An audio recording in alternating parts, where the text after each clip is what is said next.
Welcome to Thriving Rockstar with Alex Rake, and today I have Dani Rabin. How are you, Danny?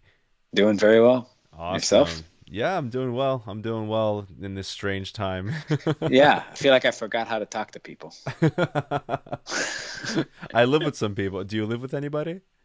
I live with my fiance, so Okay. yeah, I know how to talk to her, but that's about it Well, that's nowadays good. in the pandemic. Yeah, me and my fiance have to communicate over video, unfortunately. But Really? yeah, no, I mean, Wow. yeah, but that's normal for us, so it's Okay. okay. So, your band, Marbin, hmm how did you guys get started? How did that whole thing come about? Me and Danny Markovitch, Mm-hmm. Marbin is Markovitch Rabin, our last names. Oh, okay. Rabin Markovitch, Markovitch Rabin. And we met in Israel in 2007, Mm-hmm. right when I graduated from college and he finished his army service, Mm. and we started playing together and had this connection. We could write together, so we did all the writing for the band from day one together. Mm-hmm. And 2008 we moved to Chicago. Nice. And 2009 we put out our first solo album, or I mean our first Marbin album, which is a duo project, just the two of us. And that kind of, Marvin was just the whole idea was just me and Danny writing songs together and then improvising. Our version of I guess jazz fusion. But over time, and as it picked up steam, obviously we added a drummer and bassist, rhythm section, and played so many shows, a lot. Like we started touring early on and kept making albums. And yeah, I mean, and now we're here in quarantine. fast, Yeah. fast forward a decade. Yeah. I mean, did you guys have to kind of like put off a lot of shows and Oh, oh, yeah. so many. Two cruises Oh my God. canceled. We were supposed to be on Cruise to the Edge and on Right. the Blue. And I mean, I don't know. I mean, some people are dying, so I always feel funny complaining too much because, like there's so much. It's basically biblical proportion shit. So it's like Yeah. people are unemployed. But everybody is the center of their own universe, and you're sitting in the cockpit of your own consciousness. So You for know, me, it sucks a lot. yeah, I hear that. Well, I hear that. But you know what? I feel that it's, you know, at any given point, yes, we are the center of our own universe to some degree. Um, and people will suffer, unfortunately, with this, corona thing. But we also have the power to like do something with that time and to actually use it Yeah, yeah. productively. And Well, I certainly just finished Tiger King, and I feel like that was a big growing experience in my life. Now I know all about what's his name, Joe Exotic, and uh-huh. his tales with the tigers. So Oh I feel yeah. like I feel like I'm growing as a human being. Yeah. I have a housemate watching that right now, and I'm just occasionally seeing. I'm like, what the hell is this? It's pretty epic. I feel Yeah. like it's the step up from Jersey Shore.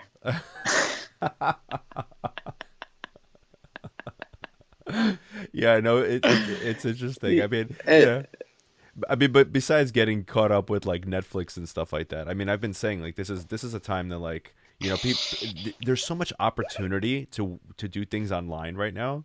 Everyone's like live Yeah, streaming. yeah. I mean, there's. I mean, I've been daily live streaming on Facebook for the last 4 years. Oh wow. So for me, Oh it's man. it really feels strange to see everybody else there because I remember turning it on the first day it came on and sticking with it. We have a lot of our audience is our audience because of what we do on Facebook. But now for us, it's just way oversaturated. It's actually, it's not like helpful for us. It's actually Interesting. damaging, because we've been doing Wow. it for so long, and now everybody's doing it. But Wow. the flip side of that is that we have our own platform for it. So I live stream to our page, and I get to, it hasn't changed my average very much, but I still get to a few thousand people a day. Um, And yeah, it's wild times. Yeah, but I see what you're saying. I mean, obviously, time is an opportunity to do all the things that you imagine that if you had time you would do. But Mm-hmm. somehow, I think that after we're out of this thing, you're going to have a lot more people that are more well versed in Tiger King than like people who picked up amazing skills. Like, oh my God, I can crochet now.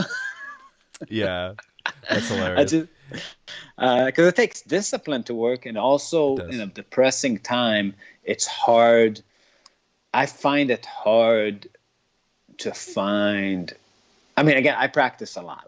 I'm one of the people that really, maybe more of the people that you talk about that takes the time and uses it. But I've always done that. Right. You know what I mean? It's not like Yeah. now finally I have time to practice. It's like I've Right. been practicing guitar for like, you know, like 4 hours to all day to 10 hours a day since I was like 14. Right. So I've never really had like a life outside of that. I hear that. So I mean, have it. You know what I mean? It's like for me, it's I only have more time because most of my online students are musicians that can't afford lessons now. Oh yeah. Yeah, no, I have the same problem. Actually, I have the same problem. My guitar students are just like dropping off just because like, dude, I'm broke. Yeah, out of money. I get it. No gigs. Like how are they going to get money? Right. Yeah. Exactly. Yeah. And but it what that's actually interesting. Live streaming for four years on Facebook. I've been doing it for 44 days now. So Oh, I it's yeah. funny because I thought I had something going.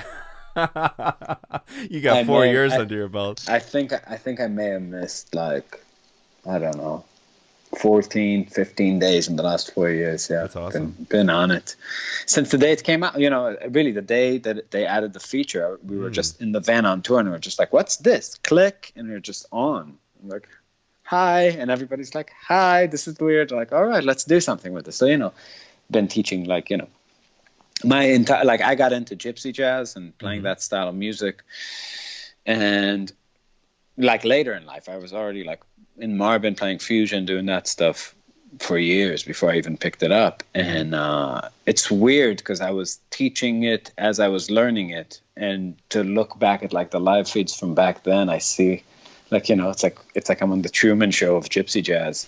Like it's all like a lot of skills that I haven't developed, and like to see it come together because the problem with practicing is that the improvement is so gradual. It's like watching water boil. You can't really see the moments of change. You can only see Hmm. like these big phases, right? It's Right. like big blotches of time where something's kind of more together and then it crystallizes, and it's nothing. It's just like, ooh, a diminished scale. Now I know how to play. It's like, Right. No, that's very important. Like that, I commend your commitment to, well, a to practicing. To as much as you do, you just kind of no. stuck to that. But also the way that you sort of embrace this new platform, and then you just, you stuck with it.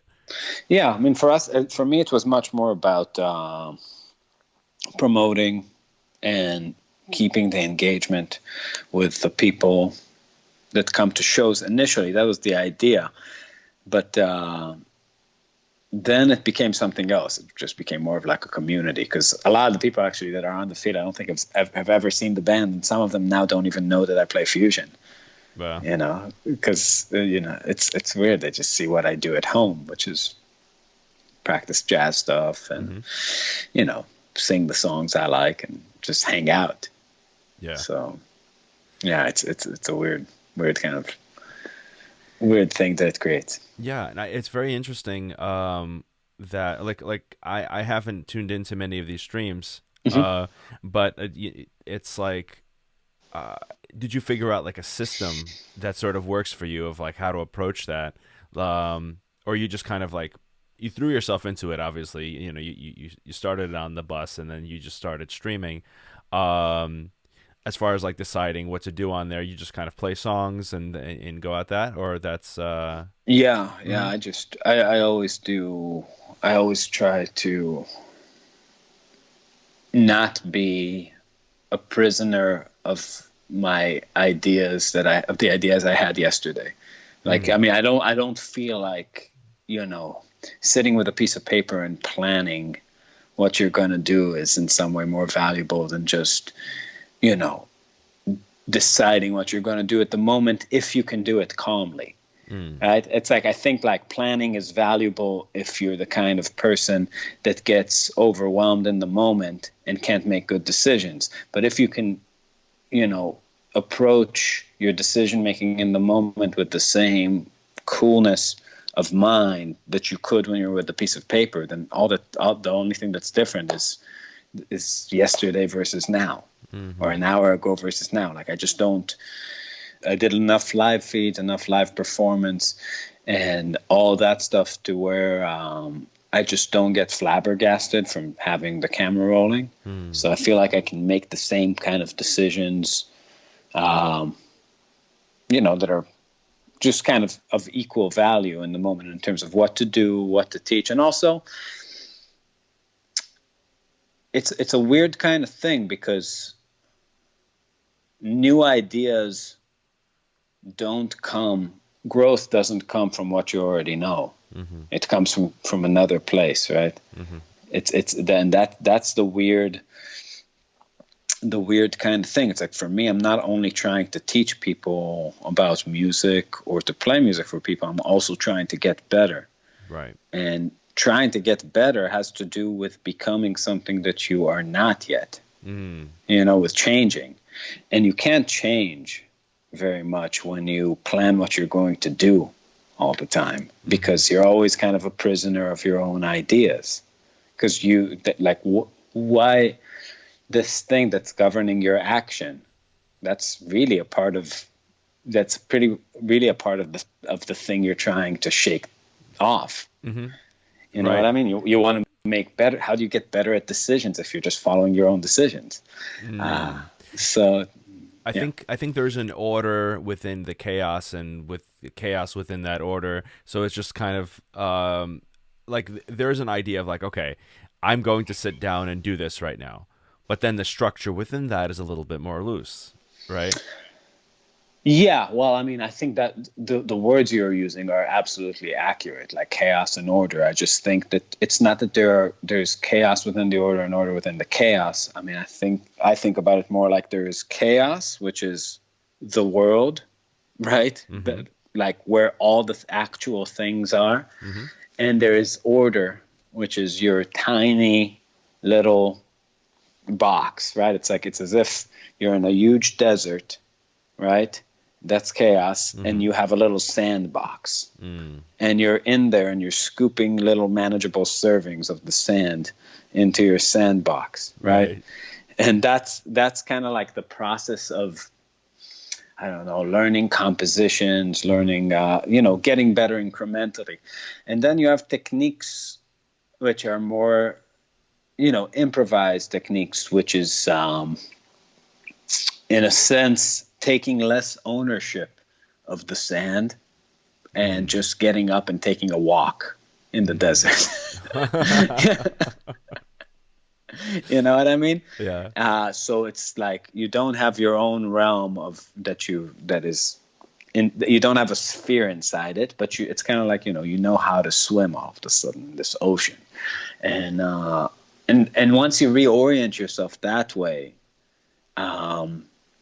it becomes a completely different endeavor, right? Like the goal seems different, because I feel like before that you're trying to conquer, like it's some sort of war, right? Where you're just taking these little hills one by one, and it's like, oh my God, like augmented chords, diminished scale, like this. I'm gonna throw this there. It's like, everything's like going into your Pro Tools files, and you're just arranging violin, like you're just adding more shit, and then like 16th notes, this.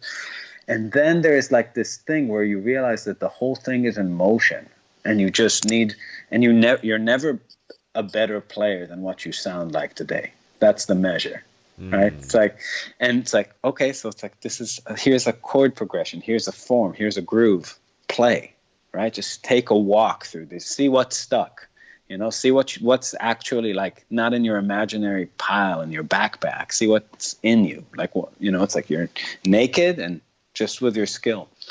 And I feel like that's that kind of work, when you're devoting yourself to that kind of path through music, it's more about less about, you know, taking like little things from the chaos and bringing them to order, and more just like letting people watch you be in the chaos and maneuver that space. Well, it's the more often you find yourself in uncomfortable circumstances, the more comfortable you become with being Right. uncomfortable, right? Right. And you play the kind of music that is steeped in that kind of practice. I mean, improvised music in general, you know. And now I've been, doing that live. I've been just improvising, but in the music that I have with my band is very written, right? Very And structured. Yeah. very structured, right? I play, in a progressive metal band, and that's just like very like, very thought through. And it's nice to have both, because one, you can really embrace the art of editing, and it's like journaling, and you get to see your thoughts and edit them and shape them, and that's a cool thing to do, right? But then also to live in the chaos, as you said, just Yeah. that's a great space to explore, Yeah. The interesting thing, I think, is when you're doing very produced things where you eliminate time. That's what I think that's really what you're doing. So things kind of start becoming a matter of where things happen in the music rather than when. You know what I mean? Right. So like that like space becomes, like a composer has space it becomes geographical, visual, right? Measure 3 is something you can talk about. Right. But measure 3 in the jazz, it just comes. It's like it doesn't stop. It's a moving strip. You gotta be in there and put, throw the right notes that fit the harmony, that are in the groove. And yeah, it's a totally different kind of discipline. But I think in both of these things, the point to do it well is the process of doing it well is that you look for the newness in your own thinking. That's really, I think, the thing that becomes exciting, where you find something that you might have overlooked a million times, but has some sort of meaning. This run through, right? Like you've written a lot of parts, and like, there's like a thing in 7, and you find the guitar sound, and you find a little way of playing the notes, and a little subtle thing that you can't really explain, a way of doing things, and people that can really put, their updated notions into whatever they're doing. They're things that are relevant to now, or to the moment that things were written, and somehow like pulling things out of chaos into order. Like that's what I mean by newness. So that's the exciting thing about improvised, or like jazz kind of music, or more written kind of music, to me at least. Right. No, it's very interesting to to kind of. I feel like one should definitely spend, if one writes music that is or makes any kind of art or medium that is still like that, and like you said, more geographical, right?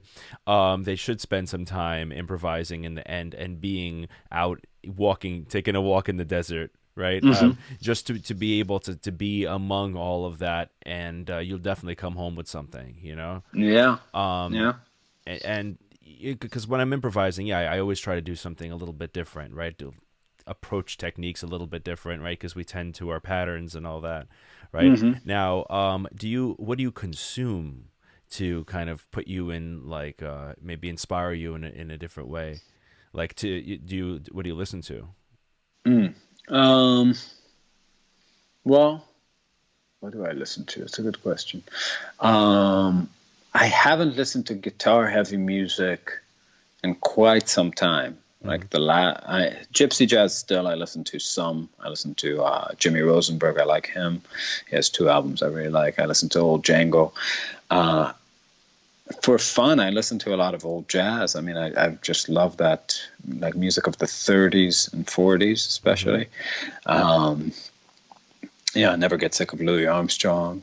like later stuff like Frank Sinatra I really like. I'm a huge there are these singer-songwriters that I just have always they've always been a part of like my weekly listening. So Chris Christopherson, Hank Williams Sr., Leonard Cohen. Really always loved stuff with great words. And yeah, but I mean, not too much. I mean, honestly, I spend more time playing and practicing and maybe learning songs. I mean, I do still spend time just learning tunes, learning different harmonic progressions and melodies. But I never was one of the people that like transcribe a lot of solos. I'll take little bits, little ideas that speak to me and kind of, I'm like, ooh, what's that? And I'll figure it out. And then figure out the context and maybe how it's useful to me. But yeah, just a lot of playing at home, a lot of, I mean, now just my fiance has a 9 to 5. So I have a 9 to 5 in my studio. Yeah.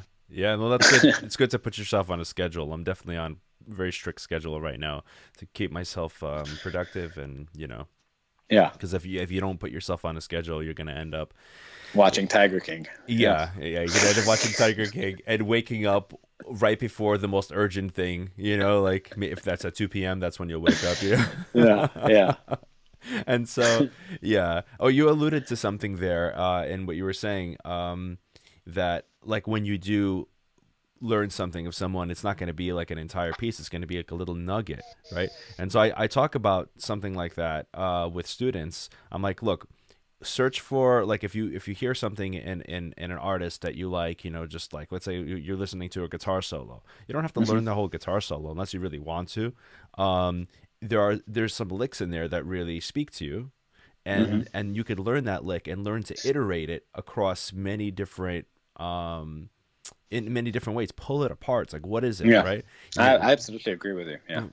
Yeah, it's like a particular pattern. Maybe it's a few notes in this string and then this string. From a technical perspective, you can expand it and contract it, right? And the problem I think with the other approach of learning the whole solo is the horrible place that the desire to do that comes from. It's such a nerdy, horrible energy that leads people down that path of like basking in somebody else's work. And it's almost like throwing a recital for your mom to clap to or something. Like horrible place in the mind. Because I get that too. I get it. I see some person like playing like beautiful class, and I'm like, oh my god, like my grandma would be so like beside herself if she saw me do this, right? It's like that. It's what we call precious boy energy in Marbin, and precious boy energy is just you don't want to be that guy. It's a horrible. It's like an infant's fantasy of what performance is. It's pathetic. I mean that it comes from a pathetic place, and I mean that in the truest sense of the word. It makes you feel sad for somebody else when you see them like in that space, because it's just self-aggrandizing in the most ridiculous way. It's funny. I agree. Right. To a large degree, but to play devil's advocate here, let me just say that if there is a solo of, say, someone who you really want to you want to incorporate their soul in your music, right? You want to learn the way that they approach the way they play, like their phrasing. You should. I think you should do that, but you should. It's more like if you approach doing that by slowing things down, using all the modern tools of technology to learn something and devote an illogical time to accurately steal the details, reproduce the details, then you will just have a very technically heightened state of mediocrity, because that's not where the soul of music lies. I mean, people learned how to do that with gramophones and through listening to the radio 100 years ago. So it's more about, instead of it's almost like the details of somebody's playing are a distraction to the spirit. Like you should go for the thing that's like that animates the music, the energy that's driving the improvisation, the thing that the picture that the articulation is painting, the thing behind the subtle things that can't be put into words, but they're not in the details, they're in the impression.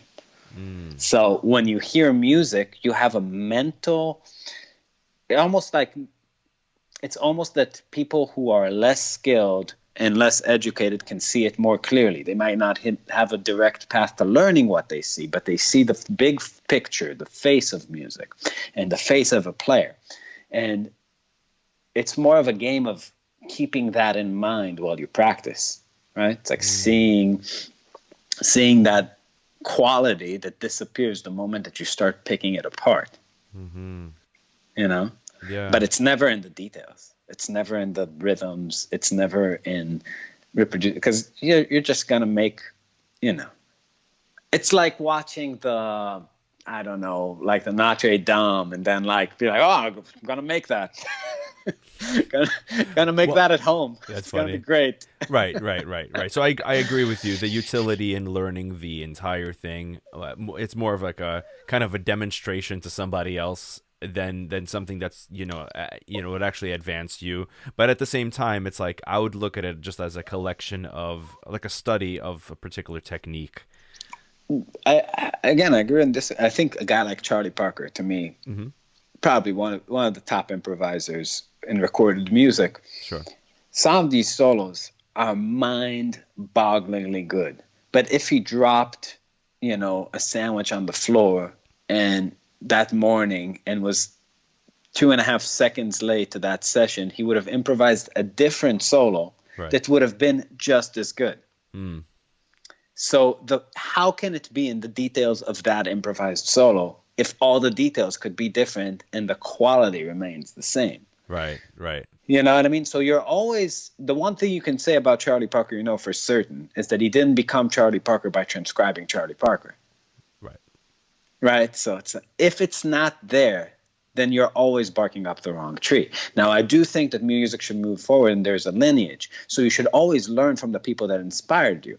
And you bet your ass that Charlie Parker learned from the people that inspired him, but not by learning their stuff note per note and reproducing it. Again, I'm not against learning, and it's great. And if you're doing it I have learned solos. I've learned many solos probably over the years and forgotten them, but, and maybe when you do it initially, just the whole thing of music is so overwhelming that you might, just shooting in the dark, hit something that you need to know. I'm not saying that you can't find something valuable there, but as a long-term strategy, you get to see what people who spend a lot of time transcribing whole solos get to sound like after 20 years.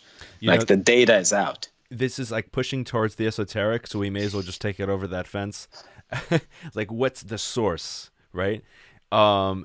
Meaning, like, if it's not from the person that you're trying to listen to and transcribe their music, and you realize that the source of where this comes out of is deeper than that, and it's from, I like to say that it, you're kind of a channel to it, right? You receive that, you have a general feeling you're trying to evoke, and then how to express that, it's just, you're just a filter, and everyone's a unique filter that it comes through, from what you've heard and all. But there's definitely much better filters than others. I mean, I do think quality exists. Sure. Right. And it's almost like, there's always the talk about objective and subjective in music, whether music is, is it just what you like? Is it all subjective, or is there some sort of like principle? Is it solely objective? And that's dualistic thinking. But I think that the real truth of it is that there's there's a trinity there, and there is something else that people don't take into account because the mind kind of tricks you into thinking that there's, subjective, which is more like feeling, and objective, which is more like thinking. And there's a intellectual reality too.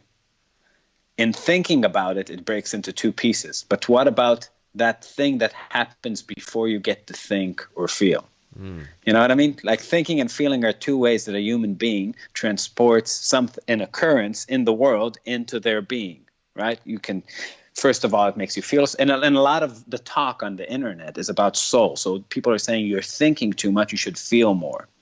I actually think that there's a third thing that people are not talking about, which is this pre-thinking, pre-feeling Presence. space where you just notice. Yeah. Just this thing happened outside of you. If you agree that this is not just the dog's dream that you're in, or like, you know, this, right, the world doesn't revolve around you. It actually plays in time, and time is kind of a constant thing that's flowing outside of you, and you're just observing it.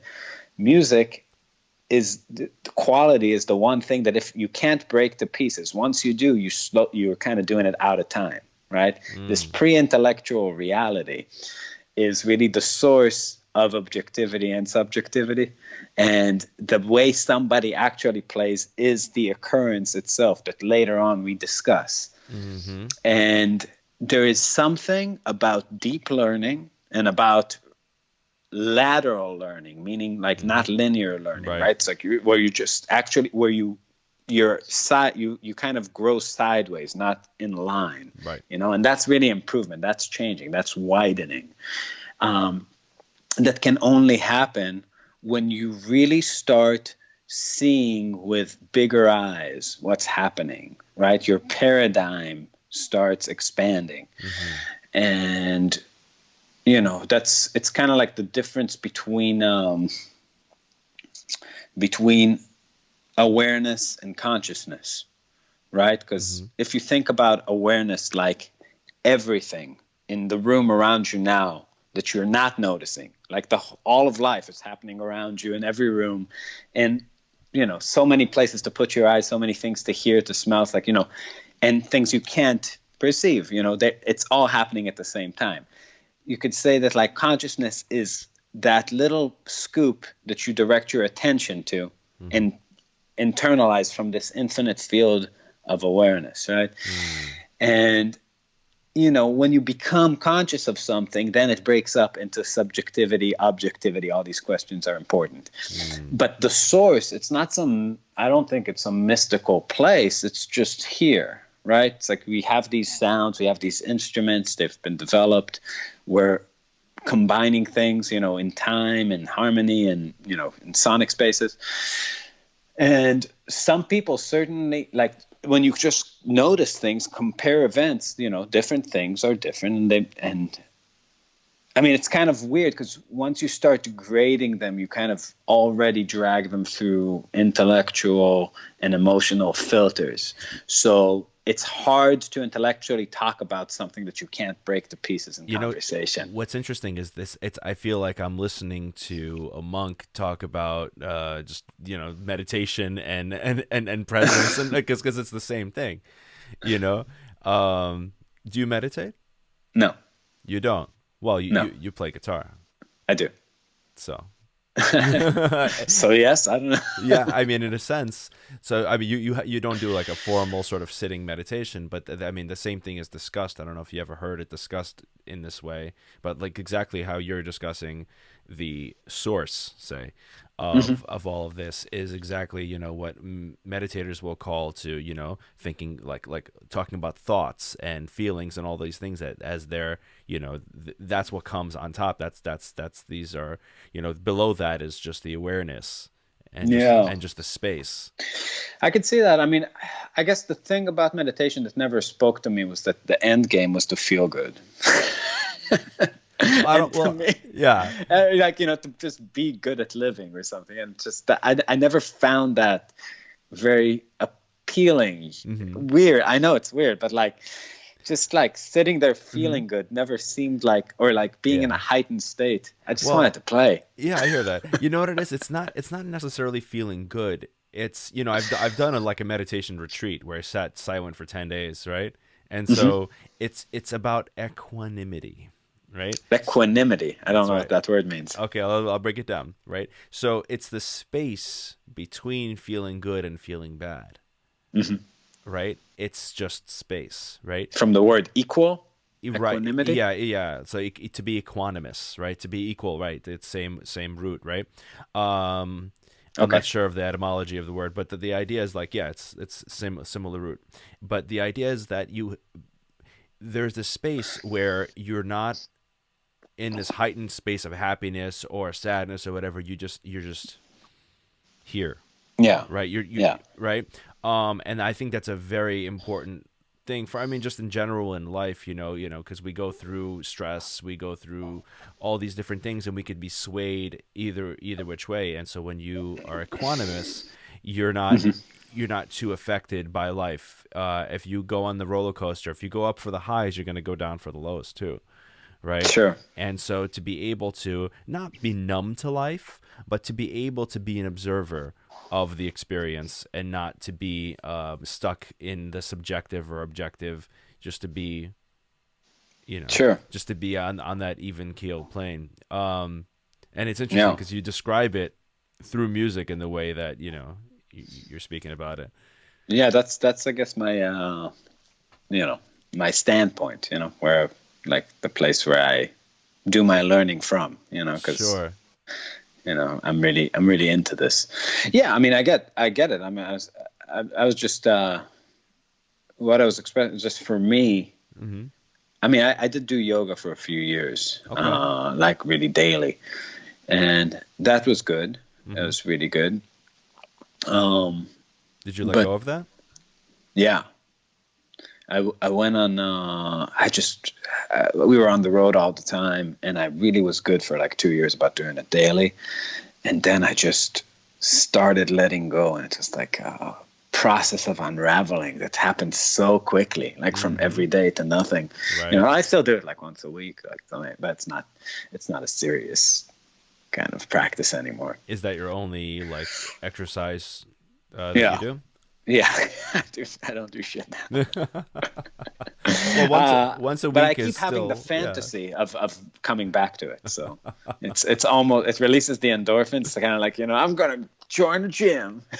Well, you know what? I mean, do you talk to anyone about it, or this is just kind of something that that you do once a week and you just keep in your mind that you're gonna do it? The fantasy. Yeah. Is this the first time you're bringing it up? Well, no. I've talked about it. Okay, maybe you're getting pleasure from talking about it. You're getting the endorphins, like you've done it, like you get to Yeah, talk yeah, about it. exactly. Yeah. It's exactly that. It's like tomorrow I'm gonna go on a run. I'm not gonna eat that bagel. I have a friend who tells me, "Oh, dude, I'm gonna write. I'm gonna put this together. I'm gonna put that." Like, and he just tells me, and that's his activity. His Yeah, activity is telling me about doing it, but I he know. but he doesn't do it. You know? Well, I feel like also live feeds and podcast, you know, in a way, the shitty part that I feel like deserves to be mentioned, if I'm honest, is it's giving people this thing of vicariously living through other people's conversation and other people's practice. And I Mm-hmm. think that it's not purely constructive. Mm-hmm. Information also on YouTube is not purely constructive. Instruction, having guitar lessons isn't purely constructive. There is something about having somebody else in charge of translating reality into ideas for you that is only partially helpful. And I think Mm. I fail a lot as a teacher at being so curious about the questions to where I don't leave the space for Mm. people to figure things out on their own, because I'm actually curious and I want to figure it out. It's Right. not. It's almost like, it would be dishonest to say that I do it. That I do it in some sort of like unconscious way. I'm conscious that I'm doing it. I just can't help it. It's compulsive. Like Sure. if there's a riddle, if there's a question about music, Yeah. if there's somebody not understanding something, I need to not only explain the thing, but also explain to them why they're not understanding it. Right. And And that I leaves didn't them with nothing to do at that point. passive. Right. And if they're not bought in, if they don't have their own hands in it, they haven't done the work themselves, then they're, You would have to be a Yeah. very strong student to shake off a good teacher at a good time. Interesting. You gotta just like cut it out. When somebody, yeah. One thing I tell my students is very important, that the map is not the territory. Sure. And I teach I go far, very lateral in my teaching, right? And I'm talking about a lot of different things at the same time, right? To make analogies and all of that, right?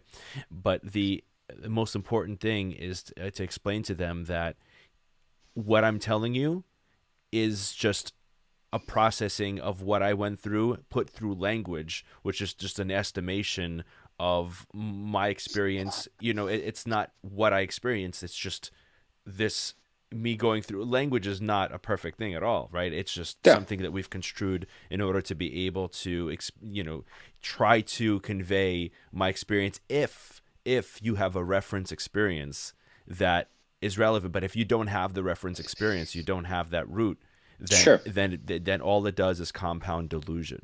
Yeah, I mean, it's true. I mean, the map metaphor was spot on, because it's like it's a place that you've been to, that you're just drawing for somebody, and then that somebody starts looking at the map like it's the place. Right. It's like, I've been to Scotland. It's like, yeah. Right. Yeah. So I urge them to start taking the action and then start to figure it out, right? Yeah, the problem is not you, it's usually them. Right. And again, I've had so many students, some great, some not so great. But at the end of the day, like, I don't know.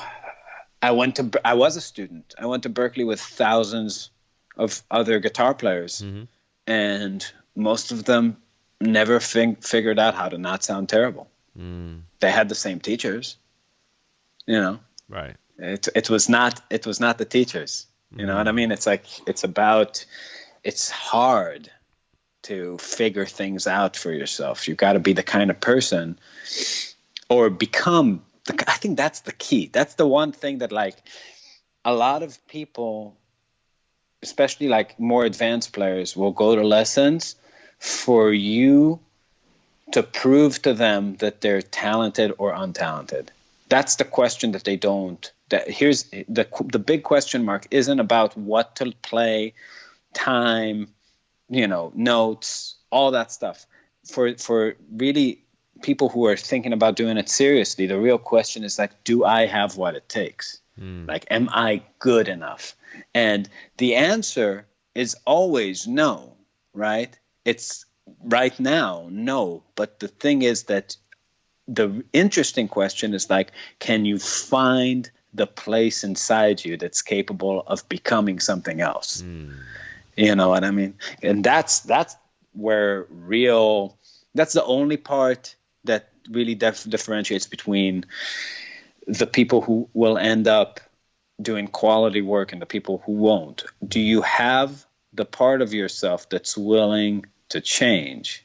You heard I used this story a few times, but it's just good. The caterpillar butterfly thing, where they become a cocoon, and they tried to, first of all, in the process, like, when you imagine what happens inside the cocoon, right? Most people, their imagination would be that, like, I don't know, a wing grows, another wing grows, then it becomes a butterfly, eventually breaks out. But when you slice a cocoon open, it's all liquid. It's soup. It's primordial soup. But, like, the idea is that there's a total death resurrection thing happening in there. And what they tried to do, which was an interesting experiment, is that they found a smell that the caterpillars really hate, just have an aversion to it. And they kept making this particular one smell it, and he would run away every time. And and butterflies have no reaction to this particular smell. right? But what they did is that they tried to see if they really made this one caterpillar have the aversion, would the butterfly that he would become still have the same aversion? And they found that yes, right? So the idea, and I think why this story is like pleasing and aesthetic in this kind of situation is that the parts of yourself that you're willing to shed are not the essence, right? You can let go of quite a bit and still maintain something of yourself. Go through this like absolute deconstruction, and I think that's necessary if you're really planning on getting really good, because there's a lot of bullshit that's programmed into, and there's a lot of things you don't know. So it's like a process of shedding and a process of expanding, and you need to just be able to constantly be in this place, to change. And a lot of people are not equipped to make big changes or to do some major personality and skill and habit deconstruction because they really lose their mind. I mean, you see it with acid and like hallucinogens. I've never done any of it out of fear that I'm one of the people that I've definitely been around drugs my whole life, but I've never done many of them. I did like some pot or something, but like, but the hallucinogens, my fear was always that, that I'm not one of those people that can press the reset button and put my reality back together very easily. And I feel like most of the people around me just went into it not thinking, right? They were just risk averse.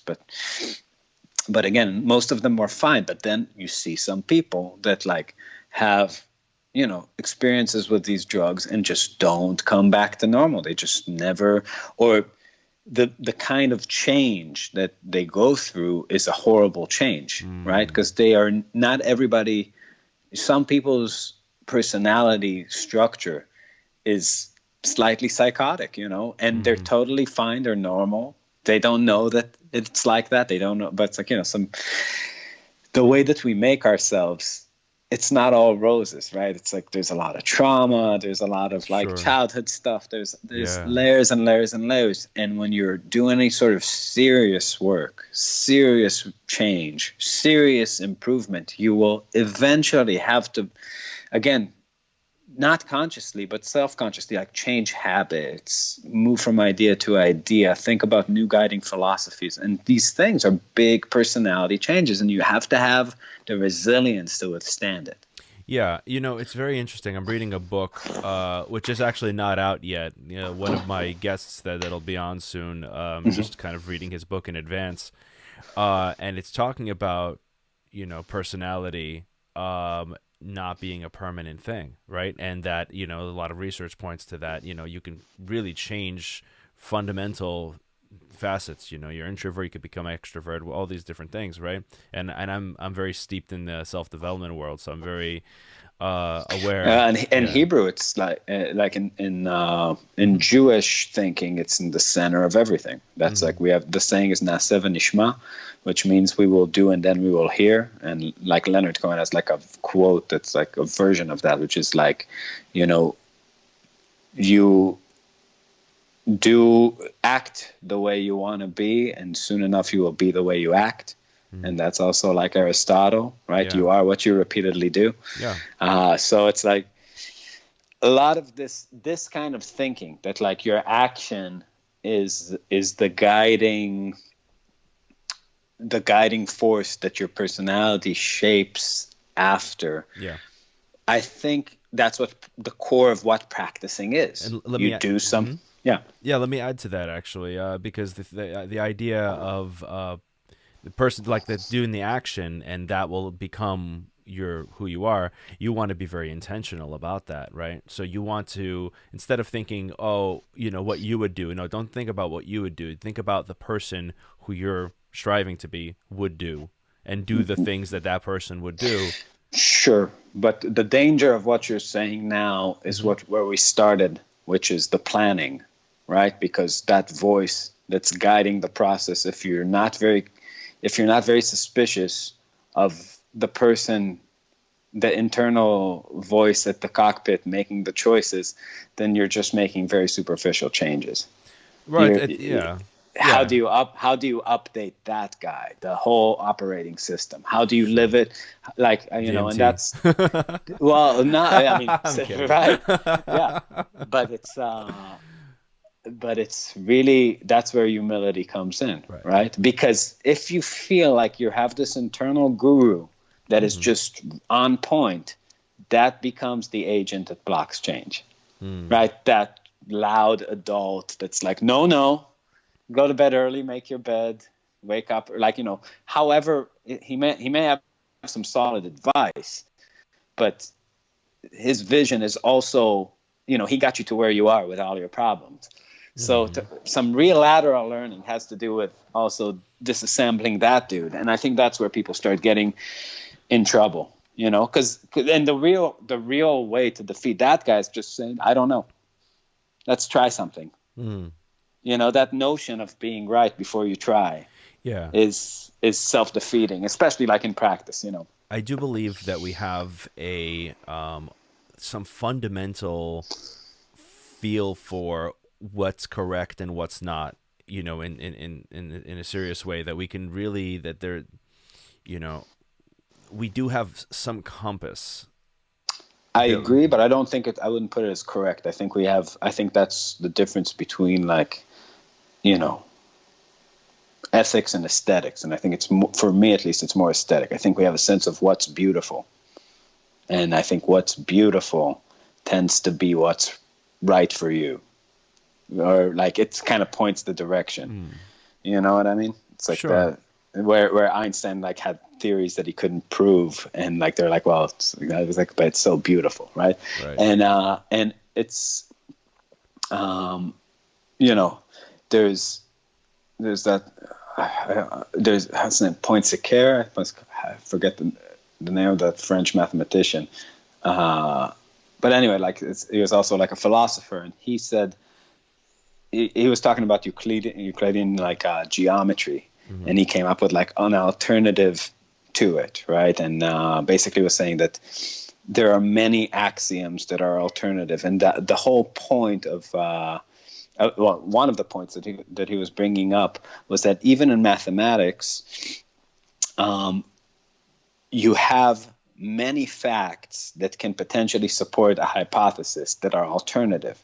So the debate, like, if you can have a lot of facts that point to the same resolution and to other resolutions, what is the part that's choosing the facts that you're basing your ideas on? Right? If you're playing music, like, which set of facts is that song leaning on? And a lot of times the subconscious aesthetic piece is the one that's kind of select. That intuition of what's beautiful is the one that's making a lot of decisions in the facts that kind of seem to emerge from reality. So I feel like you should be very skeptical about kind of like the way you currently see the world, because in one way it's great and you can build a lot of towers on it and, like, really enhance your thinking and move forward in your playing and do all these things, but it's also the blueprint of the prison you're in. And at a certain moment it will be important to abandon it for the sake of, a different perspective, right? Maybe like slightly broader one, or sometimes a narrower one for a while. So you want to embrace the paradox. You want to embrace the paradox of, like, being guided by that voice, but not being attached to it. Yes. Well, I mean, being guided for it temporarily, realizing that life, you're going in a direction. Yeah. And a part of the linear direction that you're going, like, you shouldn't, aimless wandering is just jumping from paradigm to paradigm without getting anything. Right. But what you get to do is play music, right? You get to play a certain way. You get to explore certain ideas. You get to be involved in certain settings. And then when the whole thing starts feeling decadent, like the party's over and you're still there, like, oh, like, and you're doing the same kind of things, but it doesn't feel good anymore. Then it's time to just look for a different place. Right. It's time to go back to find something, not back, forward. but Right. but Well, when I say back, I mean just to strip back the layers to just kind of view things from a more fundamental perspective. or a more complex one. I don't know. It's like, Okay. like just a different one. That Right. thing has kind of reached a conclusion. So Yeah. just move on. Right. Right. I mean, the operating system hopefully will upgrade over time. Yeah. We call that wisdom, right? Um, Well, and I would say that, I would think that the wisdom is the thing that, I would hope that the wisdom is the thing that the caterpillar carries into the butterfly. More of like a way of, walking through the desert, right? It's like, just the way those things about how you're better equipped to kind of take on a new perspective, and you can do things more efficiently, and you have more trust in yourself. You're less scared. You're whatever. I think there's many butterflies. So there's many caterpillars who've never grown into a butterfly. Oh, so many. And I think it's useful to look at others to see, like, oh wow, you see. I mean, there's a very dangerous and slippery slope, because you don't want to compare yourself too harshly to others, because you are your own. You have your own path that you're on, right? But to be able to to develop into to flower in your own way, you really need to maybe realize that you can, right? And take. I actually think it's healthy. I mean, well, I wouldn't say it's healthy. I think it's productive if you can withstand it, to compare yourself to the best. I mean, for me, it was like Stevie Ray Vaughan, Jeff Beck, Pat Metheny, Astor Piazzolla, Wes Montgomery, Django, Jimmy Rosenberg. I would always listen to my playing recorded against theirs and ask myself questions. Like, what's the difference? Just, can I honestly enough look at it? Like, can I, again, it takes, But can you be the judge of your own? Of course not. But is there something that you can learn still? Can you make some sort of, can you get closer to seeing it somewhat objectively? Right? Or even compare some of the elements of rhythm, of, color, sound, color, of articulation, of note choices. I think that's just holding yourself up to a standard.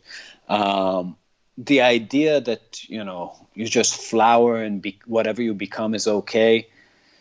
I don't agree with that. Well, yeah, I mean, but it's like it's as okay as you make it. Right. It's sure, of course, it's okay. You know what I mean? It's like, if you want to just play some blues guitar, it's not only okay, it's great. I think it's a great skill, and it's like, but again, just because somebody's a badass checkers player doesn't make chess not exist. It's like, that's fine. You can do whatever you want. Nobody makes, but you don't have to play the most intense game and try to be the best. It's just because LeBron exists doesn't mean you shouldn't play basketball in your neighborhood. Right. You get to do whatever you want. Now, the truth is that most people don't want to be that good, or they want the fantasy of it, but they don't want the lifestyle of it.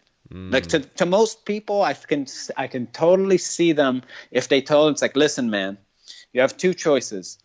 One, go to prison for 20 years.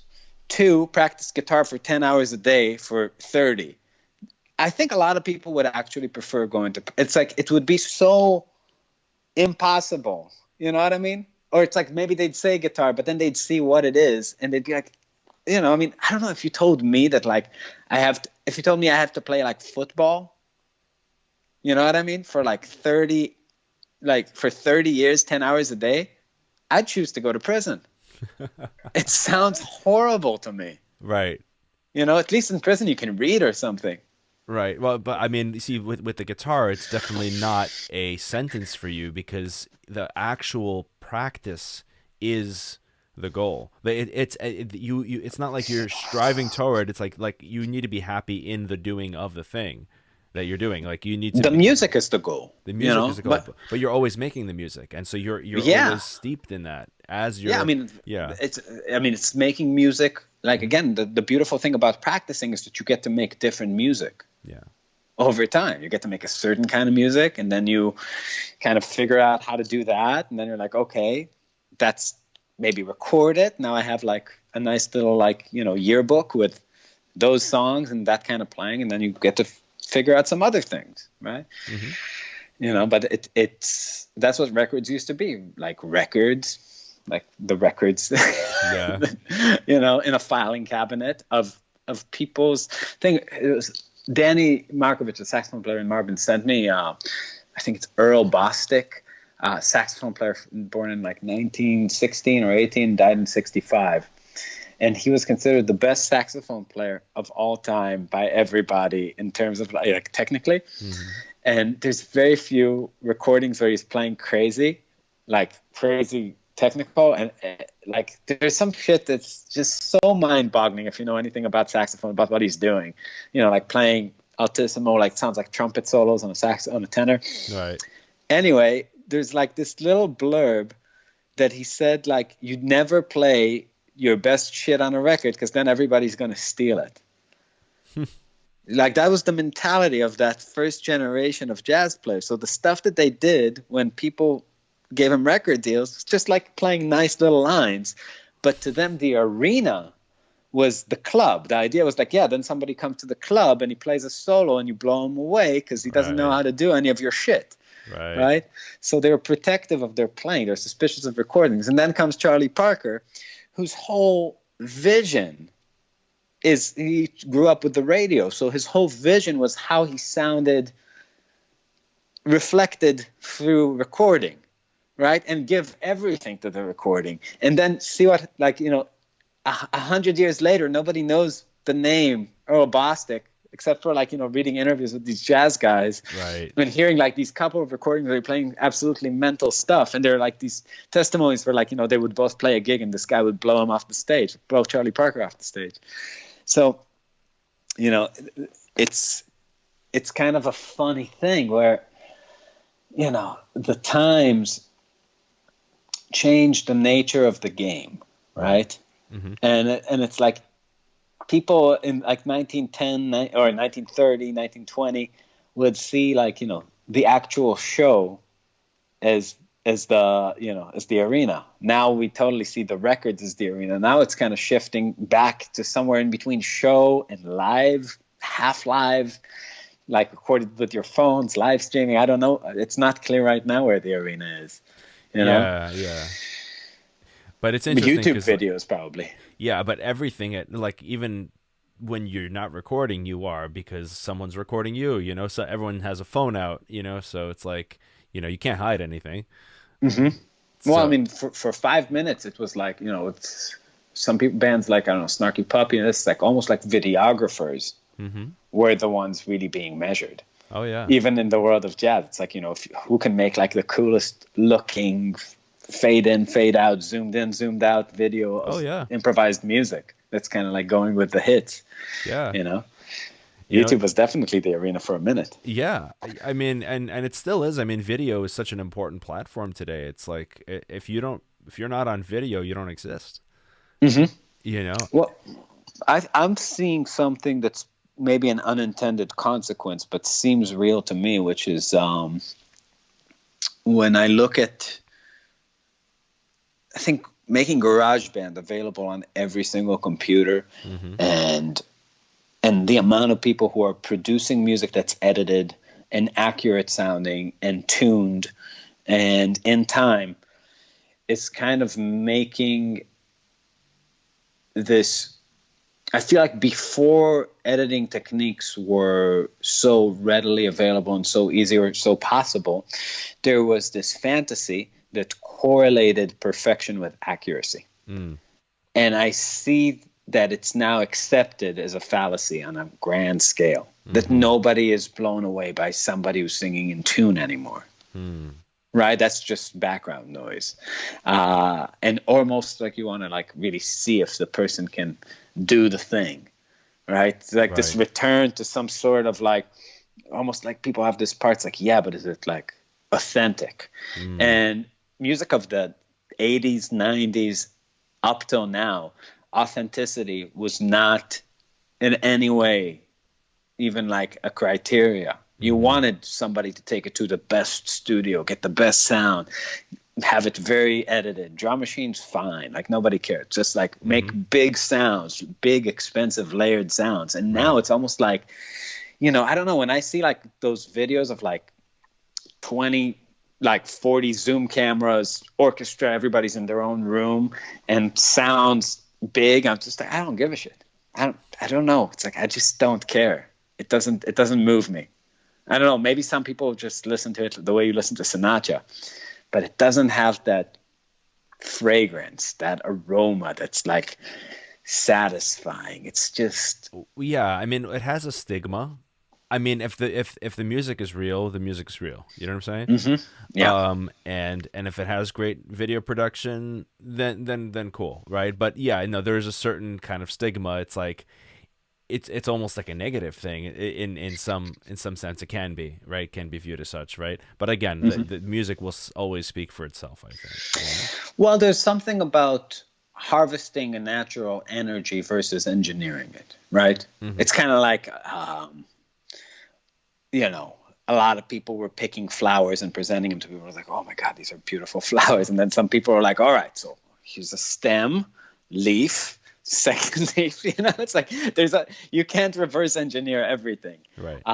So there's something about Frank Sinatra singing over an orchestra that's playing, you know, that's just, it has a thing that you can't make the other way. Like track violin number one, it's like adding it doesn't result in the same synergy. And it's like people are suspicious, like, why? Like it looks the same and it's the same notes. Why does it feel different? Right. Why is it so bad? Why is it so empty? You know? And it's like, and it's so empty because it's the process flipped. You know what I mean? It's just somebody with a metronome making wah oh eh oh oh, and then another e oh oh oh oh, and then it's like, okay, so it's like people imagine that it's growing, but it's just nothing. There's no center to it. You know, it's not a love song that you decorate. It's void of life. Yeah, it's just like stuff. It's stuff on stuff that follows some sort of vague principle that's supposed to amount to the same result and obviously will never. It's like when you put it in those terms, it's so obvious why it doesn't work. Because when you have 40 people playing a love song together and they all know what it means and it's like happy and they're getting paid, they're trying to play their ass off. It's one thing. And when everybody's home in their shitty little studios at like 57, just like, you know, reading from an iPad, it's just shitty. It's like everybody's shitty energy just compound to make this massive turd.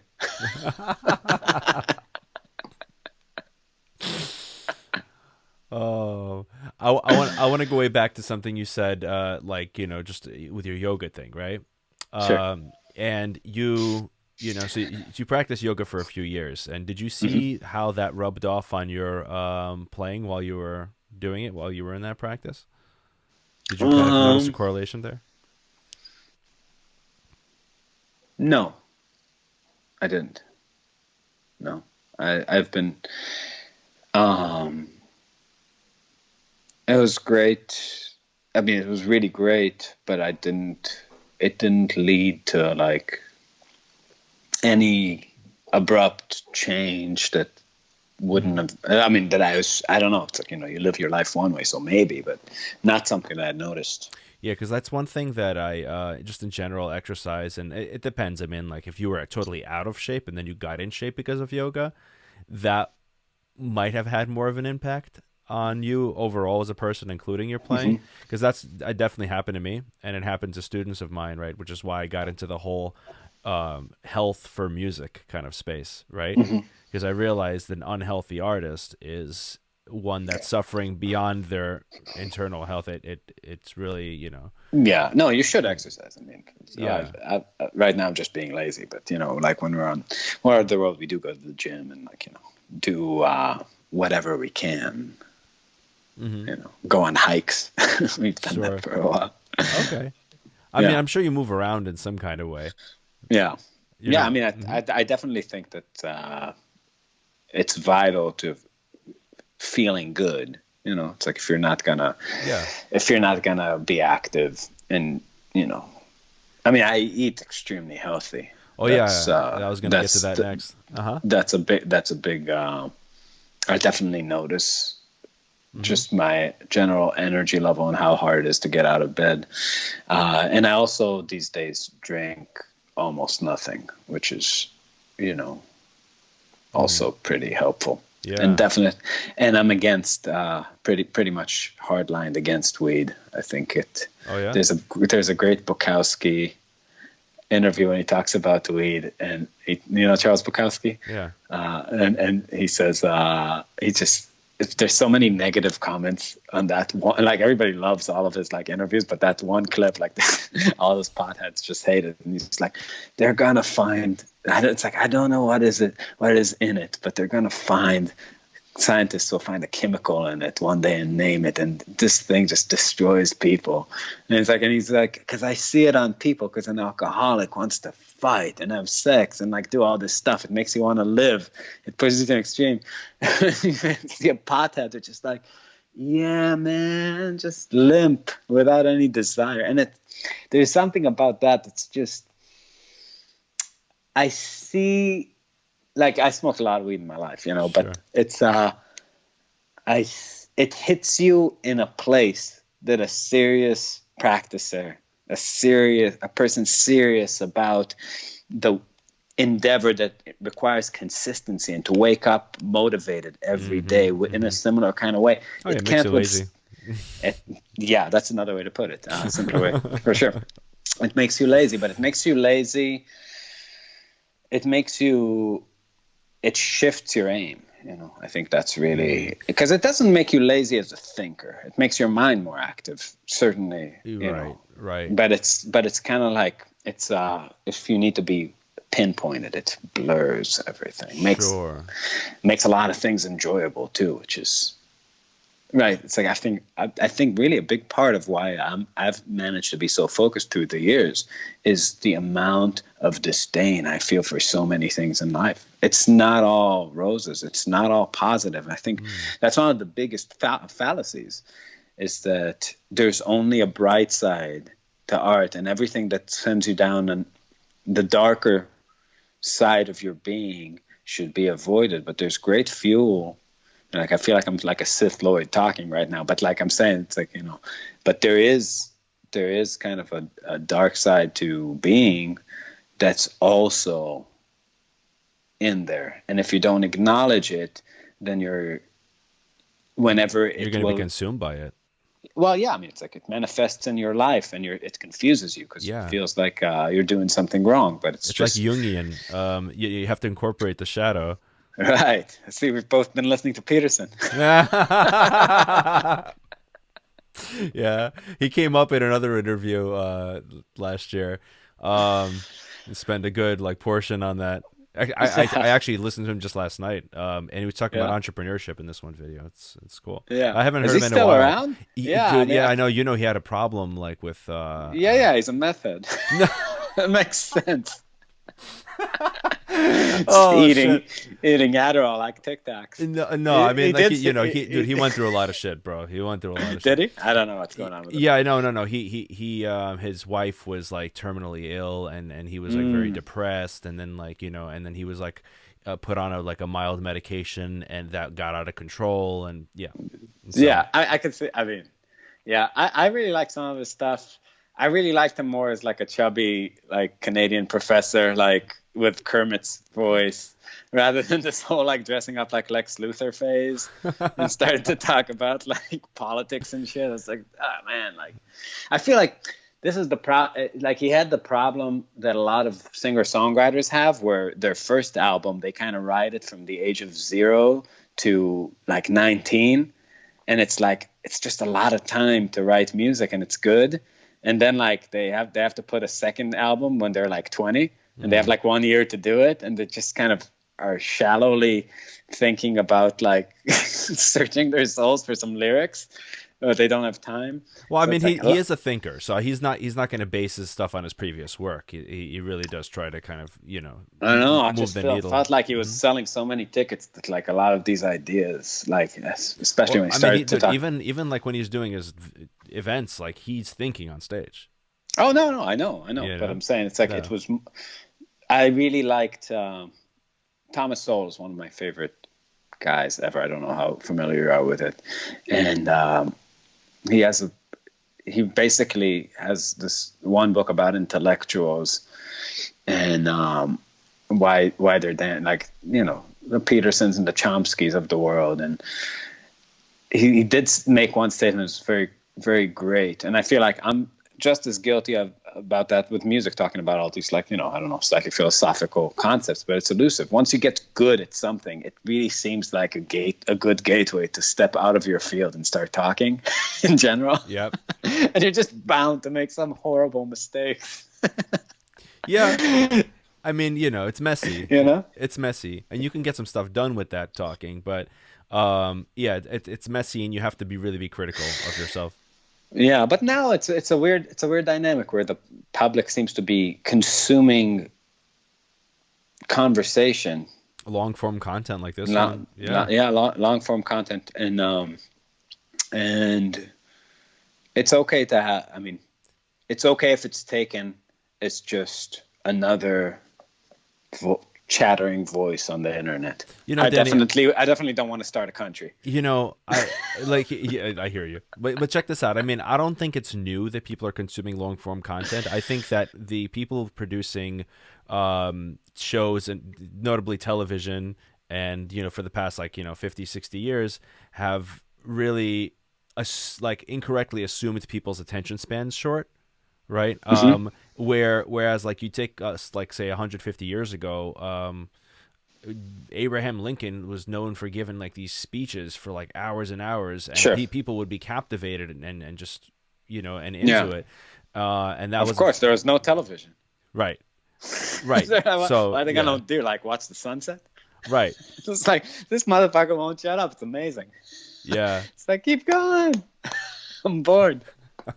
I have to milk these cows. I don't want to go home. Life sucks. I shit outside.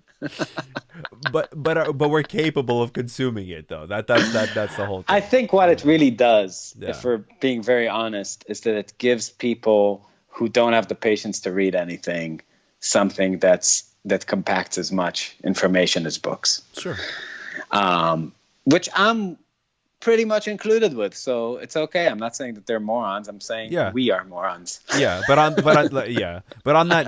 that note, I mean, found time is I think is really big for people, because especially people who have like full-time jobs and things like that. They're on their way to work. They could just kind of put on some audiobook or podcast. Yeah, well, thanks to Corona, people just found a lot of time. Yeah. Yeah, I mean, listen, some people are eating through their books and some people are eating through their pantries. So yeah, that's true. That's true. Actually, from hanging around the past couple of years and being surprised by how much people read. I now think that people read a lot, just don't understand what they're reading. Talking to some of the people that read, I was like, "You sure you read that?" Right. I know like how hard it is for me to like not only concentrate on the written word, because I do read, but it's like, but to actually integrate something into my thinking, you have to do a different kind of reading. Oh, yeah. Right? You have to like see it through the prism of like your experience and actually like, and to take in like 400 pages of somebody's mind. It's just, I maybe I'm just like such a dumbass that like when I just am surrounded by brilliant people, that's the feeling I get sometimes. Well, that's like, a good feeling. I mean, you want to be surrounded by people smarter than you, right? Yeah. I just like that's. Yeah, but then I wake up from that feeling and I don't feel that way anymore often, because I don't know. You hear these people talk later and It's like, oof. You know what's a weird phenomenon that I just kind of that I think of like I had to get over this with teaching. You ever have Okay. a feeling where you don't know anything until you open your mouth and you're, oh wow, I actually know that thing, right? Oh, It all just the like, time. yeah, like what the hell is that? Like there's just it's below the surface, like Well, and I mean, I yeah. feel like that's a part of like what we talked about earlier with kind of like the stuff you get to take with you on that desert walk, right? It's like Mm, you have it in you, mm-hmm. like like that's real ownership of an idea. It's the ability to solve a problem not as it appears intellectually frozen and out of time and useless, but actually in time, the way it manifests in a person. If you're teaching somebody and they bring up a thing, it's like, you can see it inside of dynamic reality now. You can't, it's not like, oh, here's a handout. I never handed out a handout in my life, Mm-hmm. like not once, because it's like learn the C major scale, like, everywhere. It's like, yeah, like do that. That's really good. It's like, but Yeah. the amount of angles that you have to actually attack the C major scales to know it are Right. so infinite, Oh yeah. right? And it's just a process that's like beyond your little diagram. Mm-hmm. And I feel like it's dishonest sometimes with some students. It's maybe they might be better off with my students. Like some of them would be better off with a teacher who has a more limited, narrow sight of the problem and is a worse player, because that what they need clarified needs like what they need is authority. They need somebody to like authoritatively explain an idea in a very narrow way that's wrong for them to be able for a while to take the necessary steps. Uh-huh. And for me, I just see it as so meaningless and small, like this Right. little, like just up and down, like Right. the fretboard. It's just like, yeah, like you can do that, but like, you're the truth. It's like you'll never get good doing that, and I'm right. They will Right. never.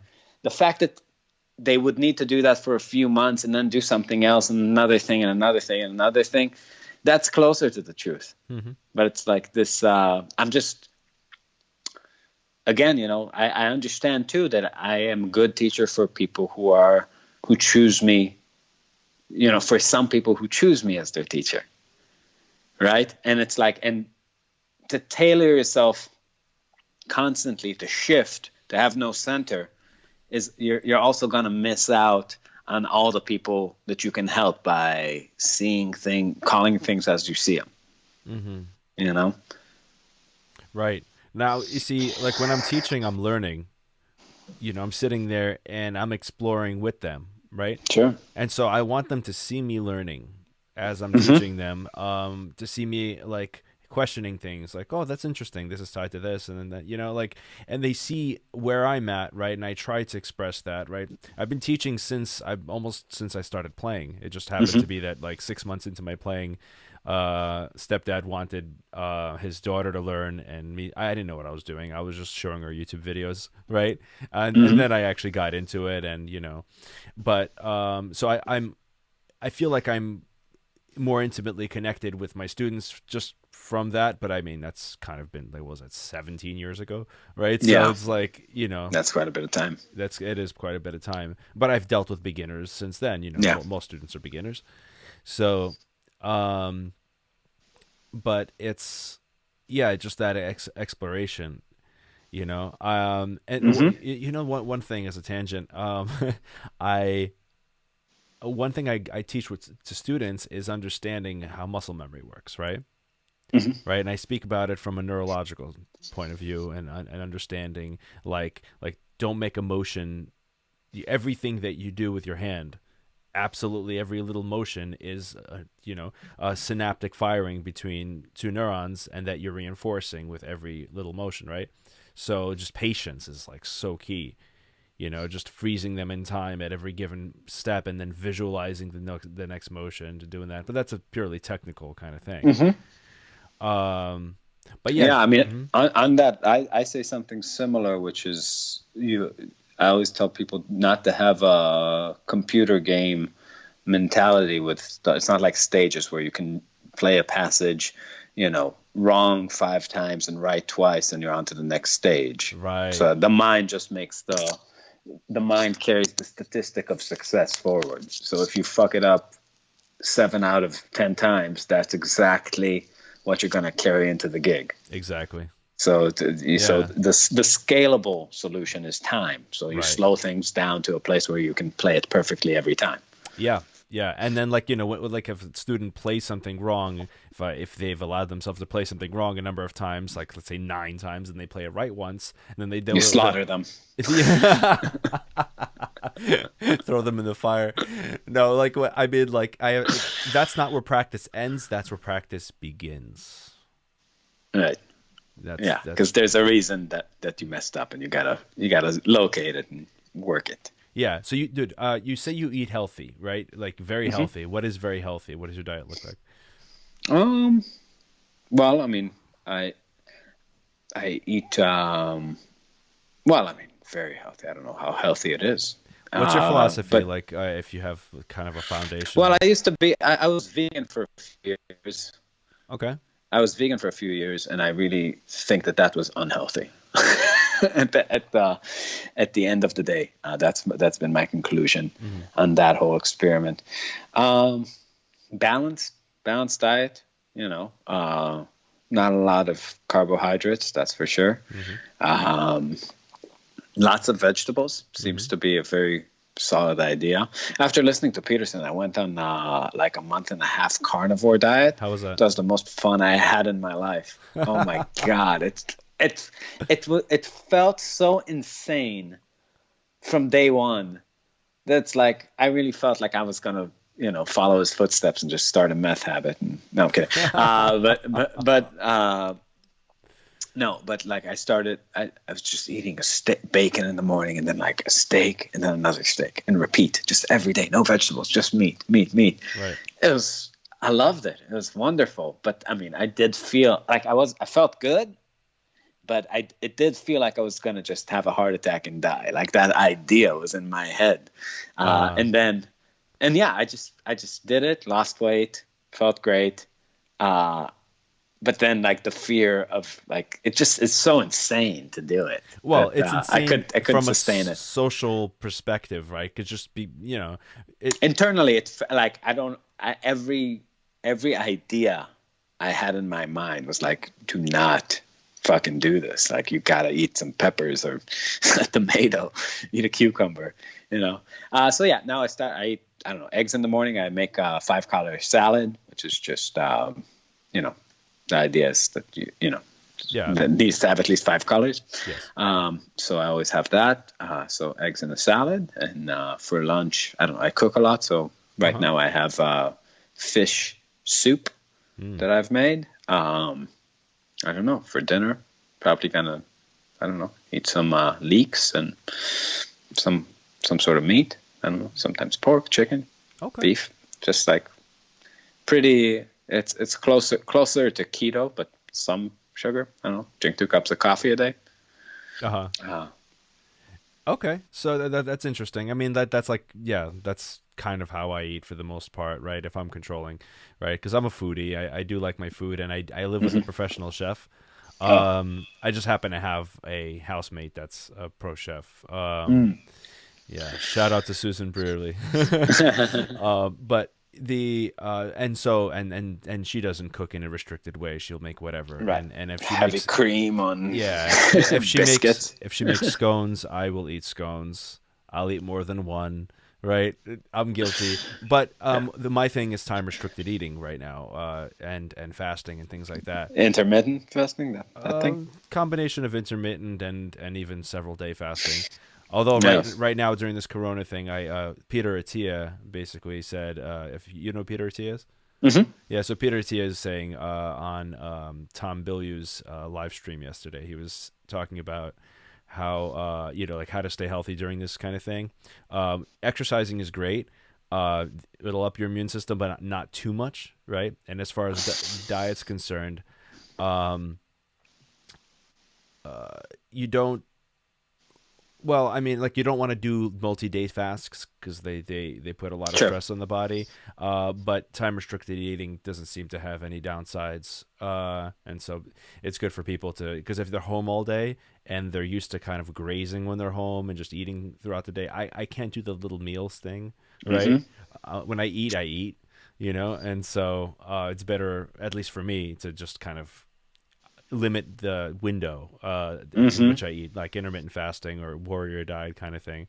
Like Oh, yeah, well, thank God I live with my fiance, but I go to my studio to work, and I have zero food here, so it's just natural. I eat breakfast, I pack a little lunch, and then I come home and eat dinner. So there's zero grazing. That's good. Yeah. What do you do? What's the right now starvation regime? Right now it's pretty simple. I'm on a I'm on a schedule, right, and I eat at around 6:30 to 7:30, so like for an hour, So That's it. That's it. I eat In the evening. Yeah, and so when do you wake up? Like 8 a.m. Right, so so this is what I do. And do you just spend the day like suffering horribly, just like? Oh no, no, I'm not hungry at all right now. I'll tell you why. I had bulletproof mud water, right? So let me break that. Back up. Okay, so first of all, do you know bulletproof coffee? No. Oh, okay. So this is a very interesting thing. There's this guy, Dave Asprey, who came up with the bulletproof diet. And the bulletproof diet basically is, forget the diet. The bulletproof coffee, which is the thing that got famous, is coffee it's blended with MCT oil and some butter, right? And so the idea of that is that the fat will fuse with the caffeine, kind of break it down slowly, and also it'll keep you full. It'll produce ketones, right? And you break your fast with that, and then you can go another like maybe 3, 4, 5 hours not eating. How many calories do you eat between 6 and 7:30? Honestly, the great thing about eating all your food in 1 hour is I can eat like a complete fat ass and still lose weight, but I also work out right the hour before that, right? So I'm working. Is it like a disgusting scene? Like you're like just in a room. Just imagine you like with like a dog bowl, just like eating like peanut butter and jelly with your hands, like biting into a steak, like taking a loaf of Wonder Bread, smashing it like this, snorting lines of sugar. It's not far from that. I just imagine how I would be. It's like an eating disorder. Oh my God. No, it's not that bad. I mean, but yesterday was a little. Here's the thing. It's all about keeping the right foods around, right? So, like, check this out. I want to feel like I'm eating like a fat ass, but have good foods and have the right practices in place where I can still be in good shape, right? So it's a weird little thing that I do. When you say it out loud, does it sound like it makes sense? No.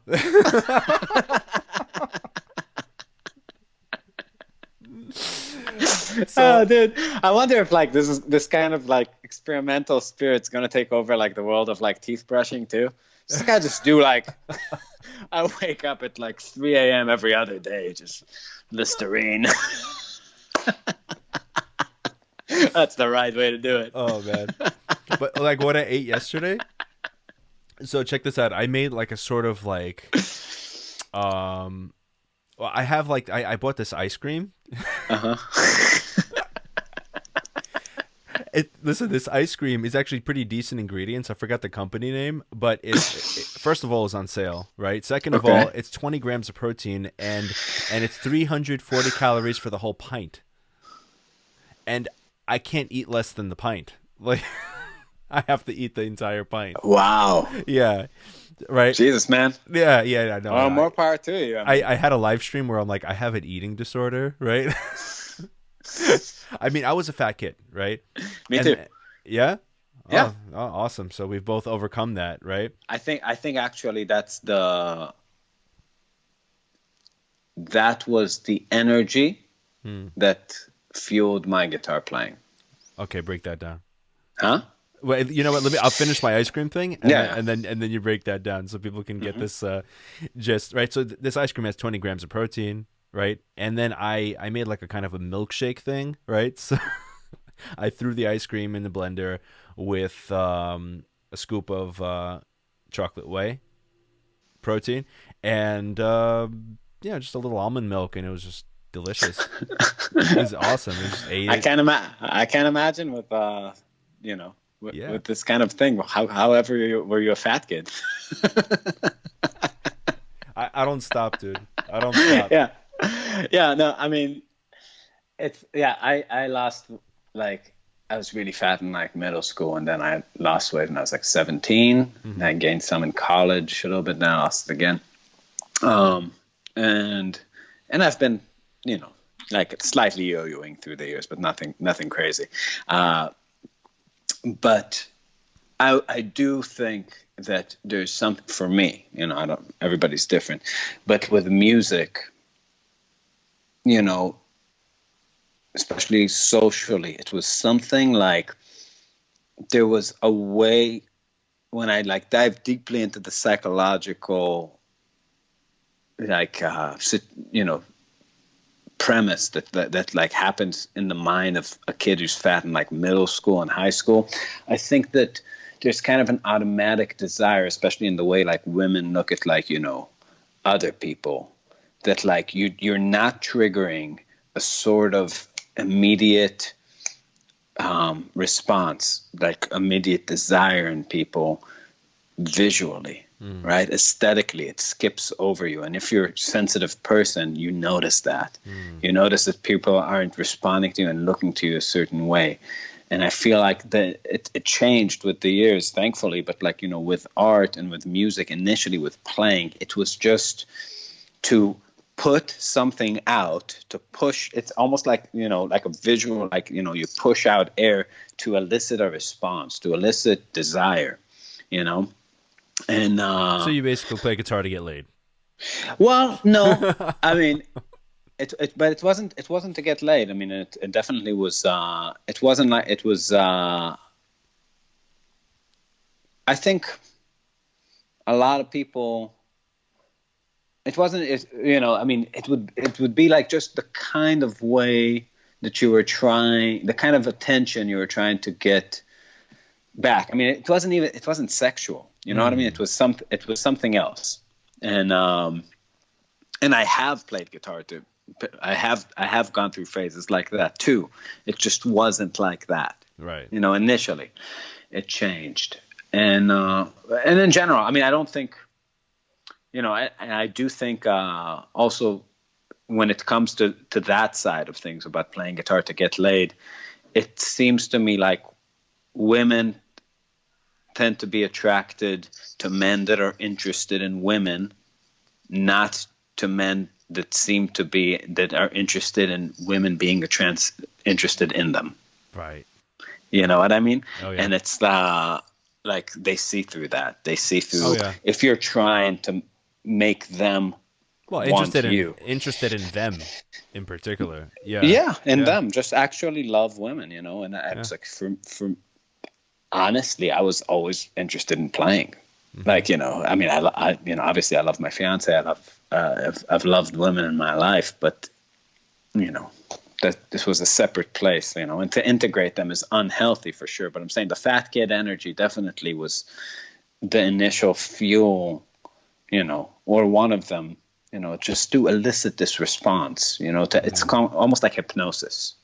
You wanted to be able to hypnotize. For me, I wanted to be able to hypnotize people. I wanted to be able to like show them something, Mm, and right. You didn't you want to know, be like ignored. no, and it didn't work, but especially in high school, But I did find it sent me down a path, Hmm. you know. And I think that's good. And when did But that yeah, shift to? When did the like meaning or like the source of inspiration shift to oh, something else? it went through so many incarnations. I Mm, mean, I think I started getting interested in music that was so complicated for me so early on that I just didn't have time to think about. Like for a while, just didn't have time to think about what any of my behaviors or desires mean. It's just like, oh my god, like how do you play an altered scale? You know, it's like how tempo is crazy. You know, Yeah. how do you? It's interesting how you can just kind of, just by doing something, practicing so much and trying to go so deep into something, you just kind of, you mitigate a lot of things, because Yeah. you just be like, okay, no, let me focus on this. You just Also, keep, yeah, no, I agree. And it's like you get to a space that's so personal, and you realize that you're like all alone in there too. Like you went down a rabbit hole, and it's and there's nobody who went down that exact one too. If you're practicing deeply, yeah. I think that's very important. One of the things I talk about is like people need a path to mastery, right? And they need to go down a rabbit hole, and people are stuck kind of like thinking about, oh, what are this person thinking? What's that person thinking? And rather than kind of really going deep within themselves and emerging from that, I don't think a person is complete unless they've mastered something. I agree. It makes conversation impossible if they haven't. If you haven't, they haven't. Right. Like because you don't mean the same things when you're talking.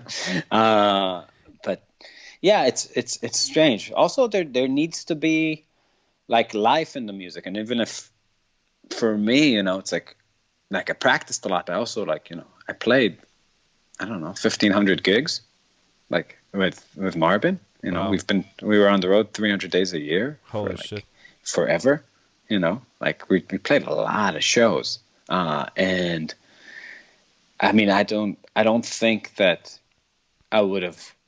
my skill would have capped off if it was just practicing. Like practicing and is great, but like you got to play music, and you got to play music for people. Yeah. And you got to spend time with that thing we talked about, that source, that quality, right? And just be there, and practicing that is just doing that.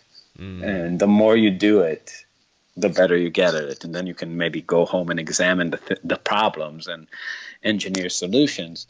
Yeah, but you got to do a lot of playing. Yeah, that's a big point, and Billy Sheehan talks about that, about like how he really learned to play on stage because he just played so many gigs, and that like he didn't know what he was doing up there, and then he had to figure it out because you're in front of people, your spotlight's on you. Yeah. Absolutely. And you just got to do the thing. You can't you can't make excuses there. You're up there, people are expecting, so and time is moving, and you got to decorate that time somehow, right? And if you're being paid for it, even the more, people are invested in you, Absolutely. So yeah, I mean, I think that's also a big component. Accountability.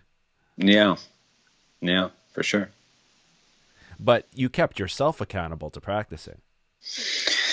I just don't have any other hobbies, so it's like there was nothing else to do with time, Okay. Like, and TV used to suck a lot more than it does today, so it's like I'm assuming you haven't played video games.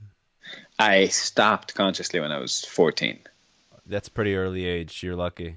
Yeah, I was just like, that's because that's exactly,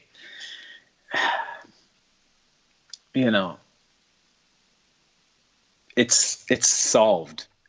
You're in somebody else's idea. It may seem like you're free in there, but you're just moving, and the creative part is making the game. Right. And you can't take it with you. Yeah, and it's like there are better, like, again, every song, every form, like playing blues, every style is a game. But it's a game where you have to, make, like you can't even start until you're at having fun, until you're at like such a high level and figured out so much Right. That's why I played that you World of Warcraft. You don't start until the end of the game. yeah, yeah. That's a dangerous game, man. I'm That's a sure. yeah. I'm sure. Do you know how it Yeah, works? no. Yeah, I mean, I saw the South Park about it. So Yeah. you just No, walk but that's the around. thing. My bass player played it for 10 years. I can see that. Because you get to the like top level, right? Which they keep moving up, but like there's been like I don't know how many, like 8 expansions, right? They just keep it's still going. It's still good. And then they keep adding content, right? So and that's just they keep you in, right? But fundamentally, it's still, time that you Yeah. could spend on a game that lasts for your life. It depends what you want. Again, I think people should do what they want to do. This is an interesting time, the time of the pandemic, because it puts values in conflict, right? Like definitely freedom and liberty. Right now, I'm not quite sure where it leaves us as a society, like what it means, this freedoms that we thought we had. And I'm not saying people should go out and like lick toilet paper in the grocery store, but like, it seemed like a freer world 6 months ago, in the sense that you could choose how to behave.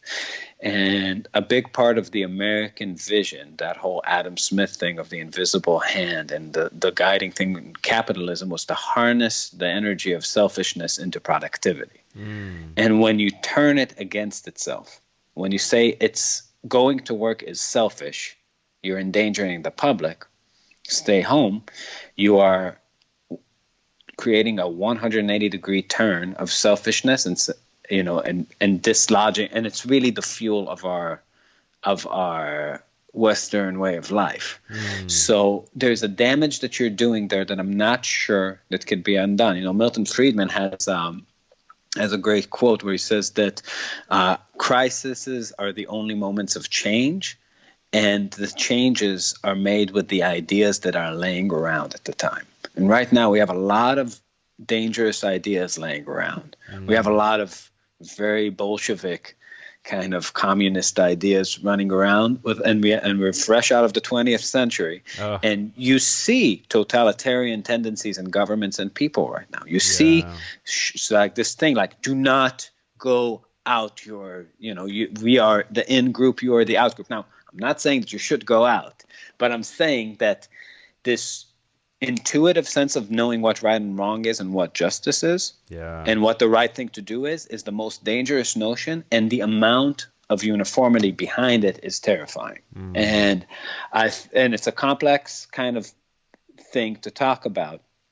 Now, I brought it up, liberty and freedom, in the context of the market and of music and of World of Warcraft, in the sense that a big part of understanding freedom is also understanding that people are free to choose stupid shit to do with their time. I'm sorry if but it is a stupid thing to do with your time. It's sacrificing the future for the present, which tends to be a bad strategy, for instant gratification. And also understanding that in a free market, very intelligent people are going to design and lure the weaker people into spending money on ways to just turn their time into nothing, to create this content, create things, create McDonald's, and I think that the one thing that if you're going back talking about this aesthetically, that you need to, if you want to notice the difference, because people are like, well, McDonald's is a restaurant, a bistro is a restaurant, right? Britney Spears' music and Beethoven's music. The only difference is what you like. Well, it's about how it gets you, right? So I think there's a difference between being grabbed by the beauty of something and the aesthetics of something, and being grabbed by the more addictive, like, parts of like this whole thing. Both can be very, maybe beautiful in their own right, but addiction is a real symptom of the poisonous side of aesthetics. And if Mm. you find yourself not wanting to put the energy to do something, but wanting to kind of just, like limp into it, just like, oh, just let me let go into this thing, into Mm. like this idea of like letting go into beauty rather than striving for it is really how you get to know which side of it you're on. Mm. You know what I mean?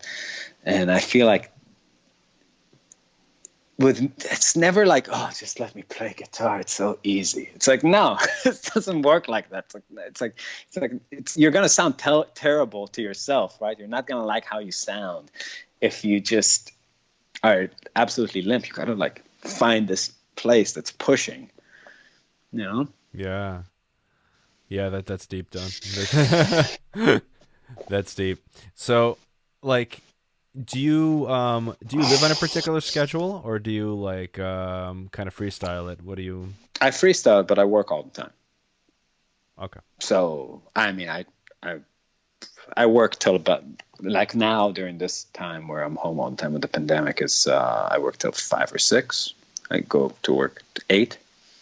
So you actually just go to the studio and like you have a physical location, Mm-hmm. and you just when you're there you work. It's an environment where it's conducive to I that. make live feed. I write music. I've been writing these like solo guitar pieces that I've been wanting to do for a while. That's been nice to have time to do. I record here a little bit. I do live feeds. I practice. Um, whenever I have like business for the band, I do that. Hmm. Go to the post office and merch. Whatever I need to do. Yeah. But yeah, music stuff. I think you shouldn't discount the things that are interesting to you. Mm-hmm. And like I never have work regiments like practice the pentatonic scale and over something in 12 keys till for 3 weeks. Like I don't believe in being totalitarian when it comes to managing your own time.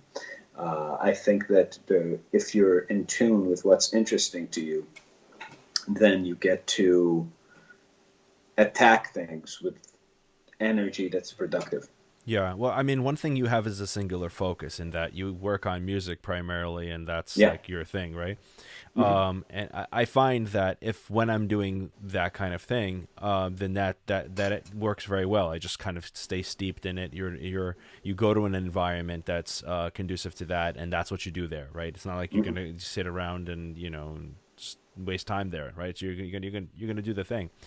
But you know, I have like a few things happening, right? So I have my band, I have this podcast, and all these different things. And if I don't segment, I'm writing a book in the morning.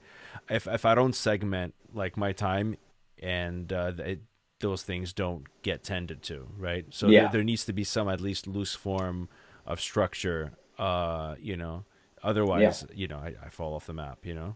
Yeah. And I have no words of advice about how to do that because I've never done that. You Yeah. know, I've always kind of just had Marbin and the stuff we do, and then just practicing. And that's a great thing. I mean, that singular focus is really what's recommended for people if you're really trying to create momentum.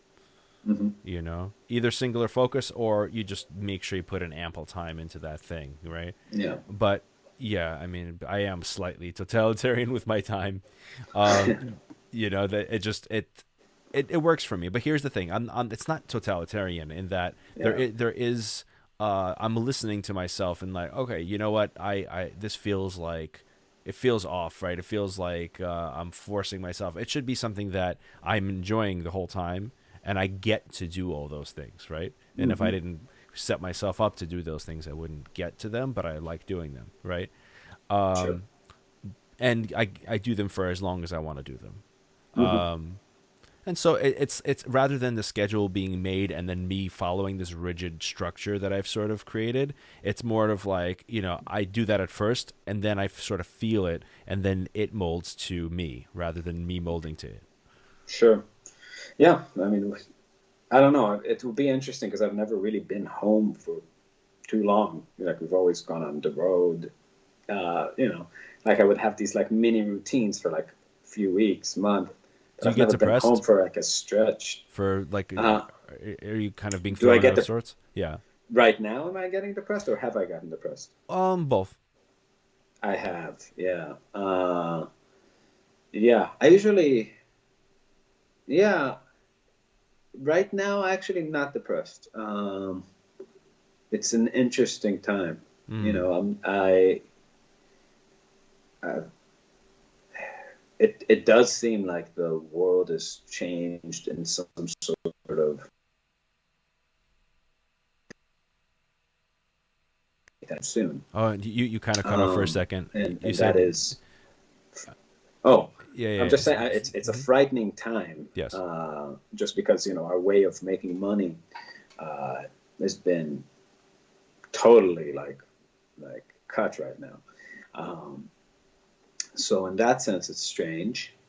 But I'm enjoying having these amounts of free time to work Mm. right now, to just play guitar. I love playing guitar. I Mm. still really like it, and I still have a lot of things I want to get better at. Right. Well, that's good. So You're it's an streaming towards opportunity. something. Yeah, yeah, yeah. You're really like striving towards something. Yeah, I and think this doing is a doing the streams, it's nice. yeah. I mean, I like hanging out with people online. Sure. And I think, for you, I think you'll get through this fine. Even if it lasts for another month or two, right?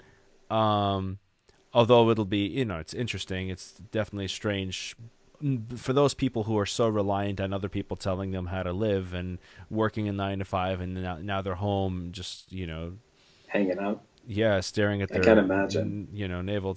Yeah, it could be that could be depressing or disorienting, especially if they kind of steep themselves in news and all of Hmm. and then if enough people collect in that way, I think that can become problematic for everybody, Hmm. because you know that that will find its way to our homes somehow, if it's too widespread. Yeah, Yeah, yeah, so yeah, hopefully this all turns out fine, and that we can kind of get out of the other end of this, learning something about being more prepared for situations like these. And sure. I'm glad that honestly we're living in a time when we have the internet and all these ways of connecting with one another when we're so separated, right? So Hmm. in the odd way that everyone's at home, yet we're more together than ever, Right. and this is bringing the whole world together. Yeah, You yeah, know, in a very strange way. yeah, and I mean But that's yeah, what it's usually tragedy that brings people together in the best way. Unfortunately, that it takes something, it takes a common enemy, I think, yeah, and this is a strange one. This is an invisible enemy, yeah. and so there's a lot of fear. Oh, you're not talking about China. No kidding. uh, Yeah, so I mean, like, yeah, I don't that. I think people blaming China, or worse yet, I think I think the most disgusting thing I've seen out of this is people attacking Asian people, Yeah. right? Right? One of my best friends is Chinese, and and he's sending articles to a group chat that I'm in with him, and I'm like, I'm so pissed that people are that stupid. Um, Yeah. Yeah. so to attack an Asian American, right? I mean, not that an Asian from Asia or even a China, even from Wuhan, is really responsible for this, right? It's Right. just that who would have known, I mean, even That, even that very guy who if this came from what people yeah. are You saying, should never have had sex with that bat. he went raw with the bat, and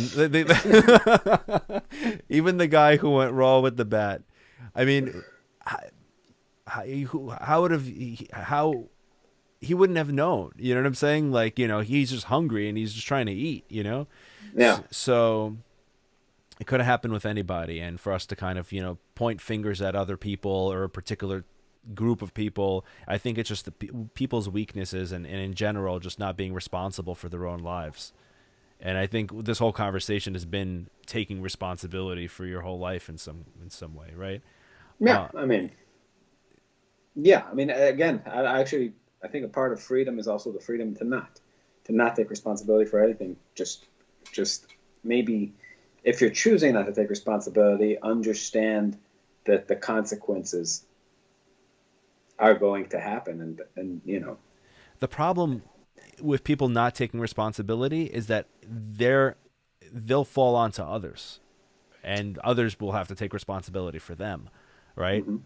And Yeah, I mean, I don't it's know. Go to problematic. San Francisco. They just fall onto the street. Yeah. They don't fall onto others. It's not. I mean, it's maybe like, you know, in like a libertarian speech they fall onto others, but like in reality, they just,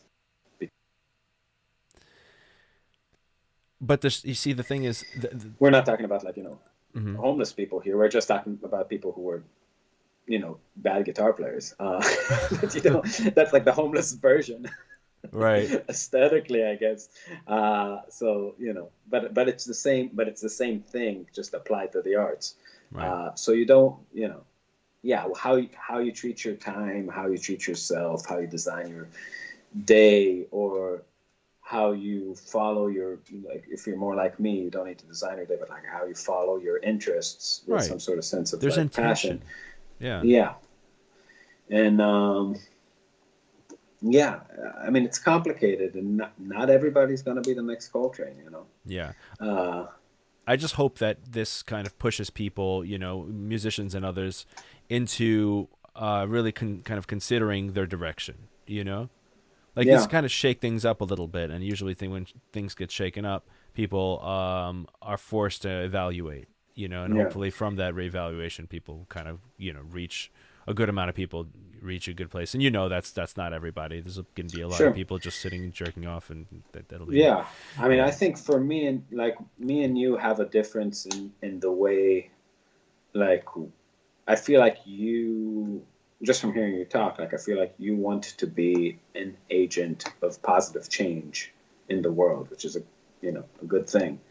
And I I don't have this kind of and to me it's pretty, the whole reason for doing music is pretty mysterious still. I haven't figured it out. Mm-hmm. You know what I mean? I mean, I know it's good. But I know I like doing it. I know I enjoy something about it. But to come to terms with like what exactly this is supposed to be to somebody listening, or even listening to us talk, you know, I don't know. I mean, hopefully, like a best case scenario, hopefully it's interesting. Yeah. Hopefully you can. I don't know what the change is that I'm trying to elicit here. I don't know Right. if it's positive or negative, I don't but think you have control over the end of that sure. equation. Yeah. Yeah, but like I just hope that somebody, you know, got tickled in some pleasing way, Yeah. they, Well, I think, listen, I really believe that music is a very powerful tool, right? mhm. And that people will really it's not only a tool for other musicians to be inspired by or for people to feel happier in their day. Your approach of playing might very well inspire an entire, like it might inspire a big thinker, like it might inspire Elon Musk type of character to do what he does and really make an impact. So like we have a meta Great. impact. We need more cars for rich people. Well, I mean, listen, Kidding. if as far as Musk is concerned, I mean, he's like Iron Man on Earth right now. But Did you see that presentation where he's throwing the rock through the window? no, Oh my God, you gotta see this. yeah, I got to see that then. Oh my God. It's like demonstrating how like bulletproof their car is, and he takes like a big boulder that just goes like straight through the window, smashes like it's Tesla, and then he has to stand and give the lecture with like the Oh, that smashed one. car. Oh, yeah. Yeah, no, I watched that. Like with the what's that thing? The Cybertruck. Yeah, It's so yeah. funny. Oh, that was Oh my funny. God. Oh, I really give it to him for kind of being collected there and just That yeah. that that was hard to watch, man. Yeah, but what it is, I think the integrity of the glass was sort of weakened because they tested it constantly backstage, and then it just Yeah, like it gave in. Because he wouldn't have done it without testing it. sure. So uh, Next time, get to. yeah, and it's funny because they threw it, and it's like, oh, and then he throws it again, and then it's another hole. But I mean, it didn't make a hole. It like Yeah. it made like it Smushed in, shattered. yeah.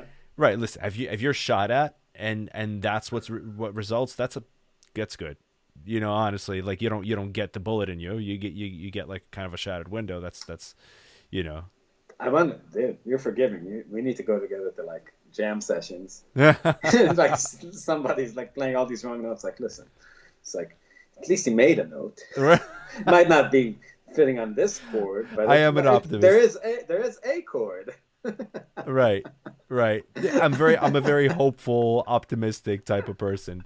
You know, Yeah. I see No, potential in people. that shit shattered the window, man.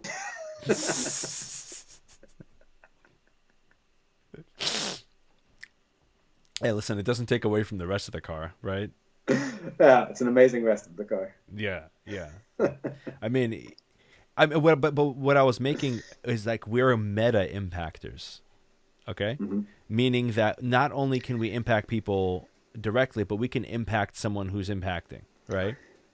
Yeah, Right, and because yeah, it's like you said, like it's a feeling, right, that people get from the music. It's not like what we're particularly doing or the scale we're playing, and someone who doesn't understand music on that level, they're just going to feel our intention, and I think it's a beautiful thing, whether it's music, whether it's art, right? If we can empower people in that yeah, kind of way, right? yeah, yeah. And I think But that's like the impact, that the music can have. yeah, it's almost like you get. It's almost like you need to carry this energy of caring Mm, all the way up to the song, mm, and as an artist, after that, you're free of that. mm-hmm. You know what I mean? You get your chance to care about what happens. That's Right. playing, recording, whatever. After that, take it away. You know what I mean? It's just like hopefully I'll make another. Yeah. You know, and it's like and put all that energy again. But the caring is vital. But like I think the obsessing of like what happens to like pretending like your song is your child or your pet, and it's just like like hopeful, like use this in some great way. It's like I mean we're all forced into that space now with like pouring our music out online, but it's Yeah. like but it's really not. It's beyond the responsibility of a creative person. Right. It's like I feel like making the music is enough. Right. I think it's a real it's bad to hold the artist responsible for somebody who uses their art in a nefarious or malicious kind of way, right? Yeah, It's really not up to you, right? You put your words out there, you put your music out there, whatever it is, and if someone uses it like back in the '90s, when the whole Columbine thing happened, right? They were like, oh, they blamed Marilyn Manson. It's like, yeah. is it really Manson's fault, or is he No, just making rock music? You know what I'm saying? Like, yeah, yeah. No, it's yeah. It's like when terrible music meets terrible people. I was a Manson fan back then, which is the funny thing, and I wasn't shooting up schools yet. Maybe you didn't listen. Maybe you didn't listen deeply enough. I had VHS of Antichrist I Superstar. actually, I actually liked it too. I was really into metal in Yeah. high school. And, yeah, yeah. I mean, you know, I mean, even that's pretty extreme example, but Hmm. I don't know what the desire. I don't. It's. I just feel like it's not. It's not a good use of time to think about what your music does No. to people. And I mean, it's like a pinball ball, just kind of like people put it in there, like it goes everywhere. Eventually comes out, hits a bunch of things. Some people it just kind of stays in for a while. Yeah. Um, But what's I your don't take know. on this? I mean, like this is an interesting topic because I do discuss this, and I started to write this in this book I'm writing.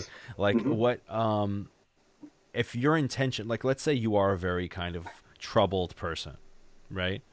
Okay. With malicious thoughts and all that, and that's what you read into your music, right? So what, even lyrically, right? I don't think. First of all, I've. I don't think most people are skillful enough to actually put anything intentional that's good into their music. So most of it will just kind of, the music will reject whatever your little things you're trying to put in it to make it angry or sad. You know what I mean? It's just, we're all just capable of writing so few songs, so few kinds of songs. Just have the technique to do so little. And you have to work so hard to gain more technique and to gain more options. You just gotta, it doesn't matter what, like, it's almost like the cart and the horse kind of thing. It's like those little ideas, those little like anxieties and angers and guiding philosophies that you have. They're not going to infiltrate that space of your ability. Because you have to consciously expand that space of ability and make it so big that unless you're studying philosophy full time too, you know, they're not gonna like be of equal sizes. You know, it's like, okay, so you're like, of course you can like, you know, kill everybody and write the same song 20 times, but nobody's gonna listen to it. Nobody's gonna give a shit because it's not gonna sound, I mean, unless some sort of huge machine of like record industry proportion, like, you know, 90s record industry machine pushes it to people, you know, it's like, it's not gonna get around. It's just, nothing's gonna happen to it. So I just think it's harmless and not like I wouldn't overinflate the role of intention unless it's directed at gaining ability. Like that's where intention comes into play. You need to be intentional in how you use your time to expand, right? To have more options. But if you don't have options, if you keep writing the same song like Taylor Swift or something, pretending like it's different, you know, but it's just like the same kind of music and nothing fundamentally changes. You know, again, you might even have like commercial success, but, you know, but I'll know. And there are a lot of people like me that can't watch a Marvel movie, you know, that can't enjoy it, can't find a place in their mind, can't watch a football game, can't watch a baseball game, you know, hate what's on the radio. There's a lot of people like that who are looking for something else, you know, and I'm a person that makes things for those kind of people, and I understand that. And it's a very specific thing that's happening, but I'm not happy watching some very surface things unless it's Tiger King. Because that was amazing. You alluded to something very important there, that you make something for you and other copies of you, in other words, right? Like you make something for your niche audience. I actually think that the niche it became a niche because of how ugly mainstream culture has become. You know, I feel like mainstream culture not too long ago was made of stuff that was aesthetically very beautiful. Frank Sinatra arrangements are beautiful, right? Stravinsky's music is beautiful. That was the mainstream. So this thing that happened to the mainstream is not beautiful. And, you know, I feel like it's people like me are just connected to, you know, things of quality.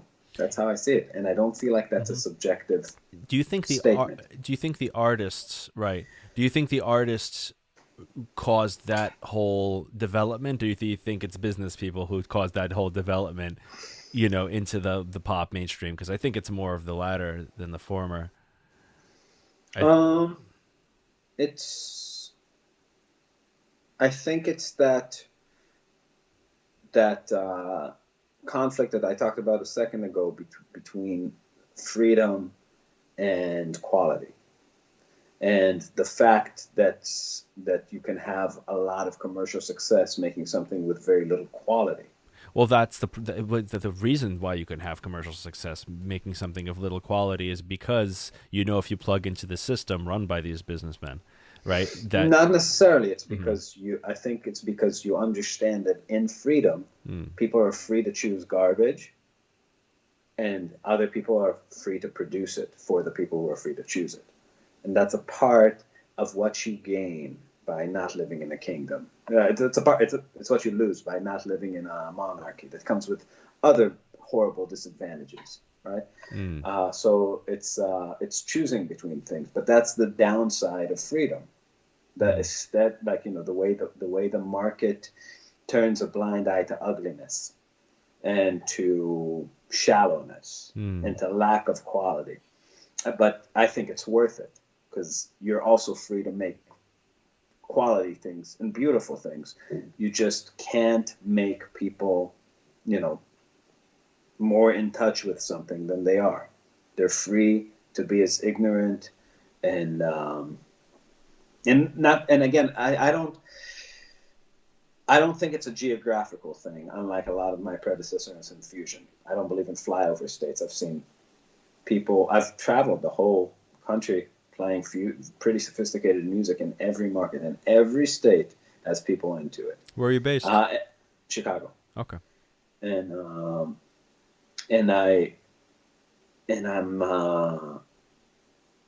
but I do think that there's something about more sophisticated forms of art. A part of, like, what jazz compacts is, it's really showing people the beautiful side of freedom, right? The freedom of choice on inside structure manifested in time, right? Like, jazz improvisation is choice making on moving structures, right? On repetitive harmonic structures that are moving in time.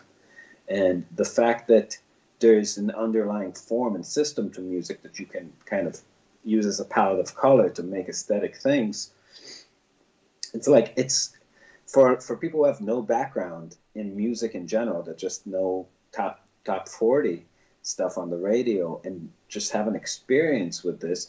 For some of them, I've seen it, it's mind blowing. You see their minds exploding. I've had countless emails of people who discovered Miles Davis and Coltrane because of us, Mm, that went back through the lineage to see what this music is about, and we're like, oh my god, it's a treasure.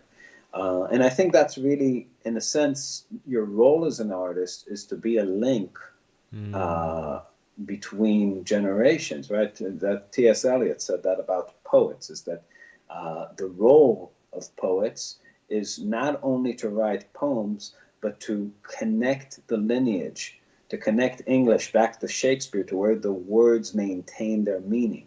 Because the way mm, people speak and the way people express themselves changes, and the meaning can be lost if people don't carry the feeling through the words generation by generation. So to adapt jazz music to electric instruments, to whatever, whatever people are doing now, that's a part of the role, right? It maintains that whole, like, flight that's available through these idioms of music and idioms of expression becomes understandable if you have an experience with it that you can get, that you can feel. And I feel like that's, if anything, is the responsibility of people who are involved in some sort of, like, aesthetic endeavor. It's connecting this generation of listening to the core that all this music is coming from, mm. you know. Yeah. Dude, we can go on for ages. This is a very it's been a very fun conversation. Yeah, Um and and we should do this again sometime, yeah, sure, and keep me in the loop as to how things develop over there. of course. Yeah. All right. So, where can people find you online? Best place, well, the live feeds are on Facebook, and that's where we hang out every day. So facebook.com/Marbin Music. Yeah. Or you can go to marbinmusic.bandcamp.com to buy all of our records, vinyl, shirts, even books with transcriptions. And yeah, that's the main Oh, spot. We have a website. Yeah. one thing I wanted to touch on, which I totally forgot to touch on, was the your conversations that you post on Instagram. Oh, Marvin Right? Strikes Back. Yeah, yeah, dude, it's witty as hell. Like I love it. I Thank you. love it. Like I was just cracking up. And you also highlight just the ignorance of some people. Yeah, we get a lot of internet hate, so it's I never let it slide. I just always talk back. It's funny. It's, it gets very different than a lot of the guests I have on that like kind of really just try to shy away from it or to. Oh no, I go head on. But I've always thrived on negative criticism my whole life, so this is not out of character for me. Because Yeah. I find it funny. I actually find it. I enjoy it. Yeah, and it's a very interesting thing to do, and you put it out there. You Oh yeah, post it all over your social media. It's like you post we it up have there. following that doesn't like our music. The people who don't like our music, but are just kind of following for those. That's interesting. Yeah. It's a totally different use of social media for an artist than you would commonly see. I mean, at the end of It's the day, colorful. I understand that it's just people scrolling, so it's just like, haha, that makes me. It's just authentic, it makes me laugh. I feel like it should make people who share a sense of. It's like I like, Tom Segura and Bill Burr, and I feel like my sense of humor is connected to a lot of people's. And that's great. People could read that through Yeah, you, and people watching or listening. You should definitely check that out. It's really yeah, funny. It's yeah. on. That's our Instagram page. So that's Yeah. /Marbin Music, I think. Yep. Yep. Yeah, Awesome. All awesome, dude. right. Yeah, man. Thank you so Danny, it's much. been great. All right, Uh, likewise. I'll see you soon.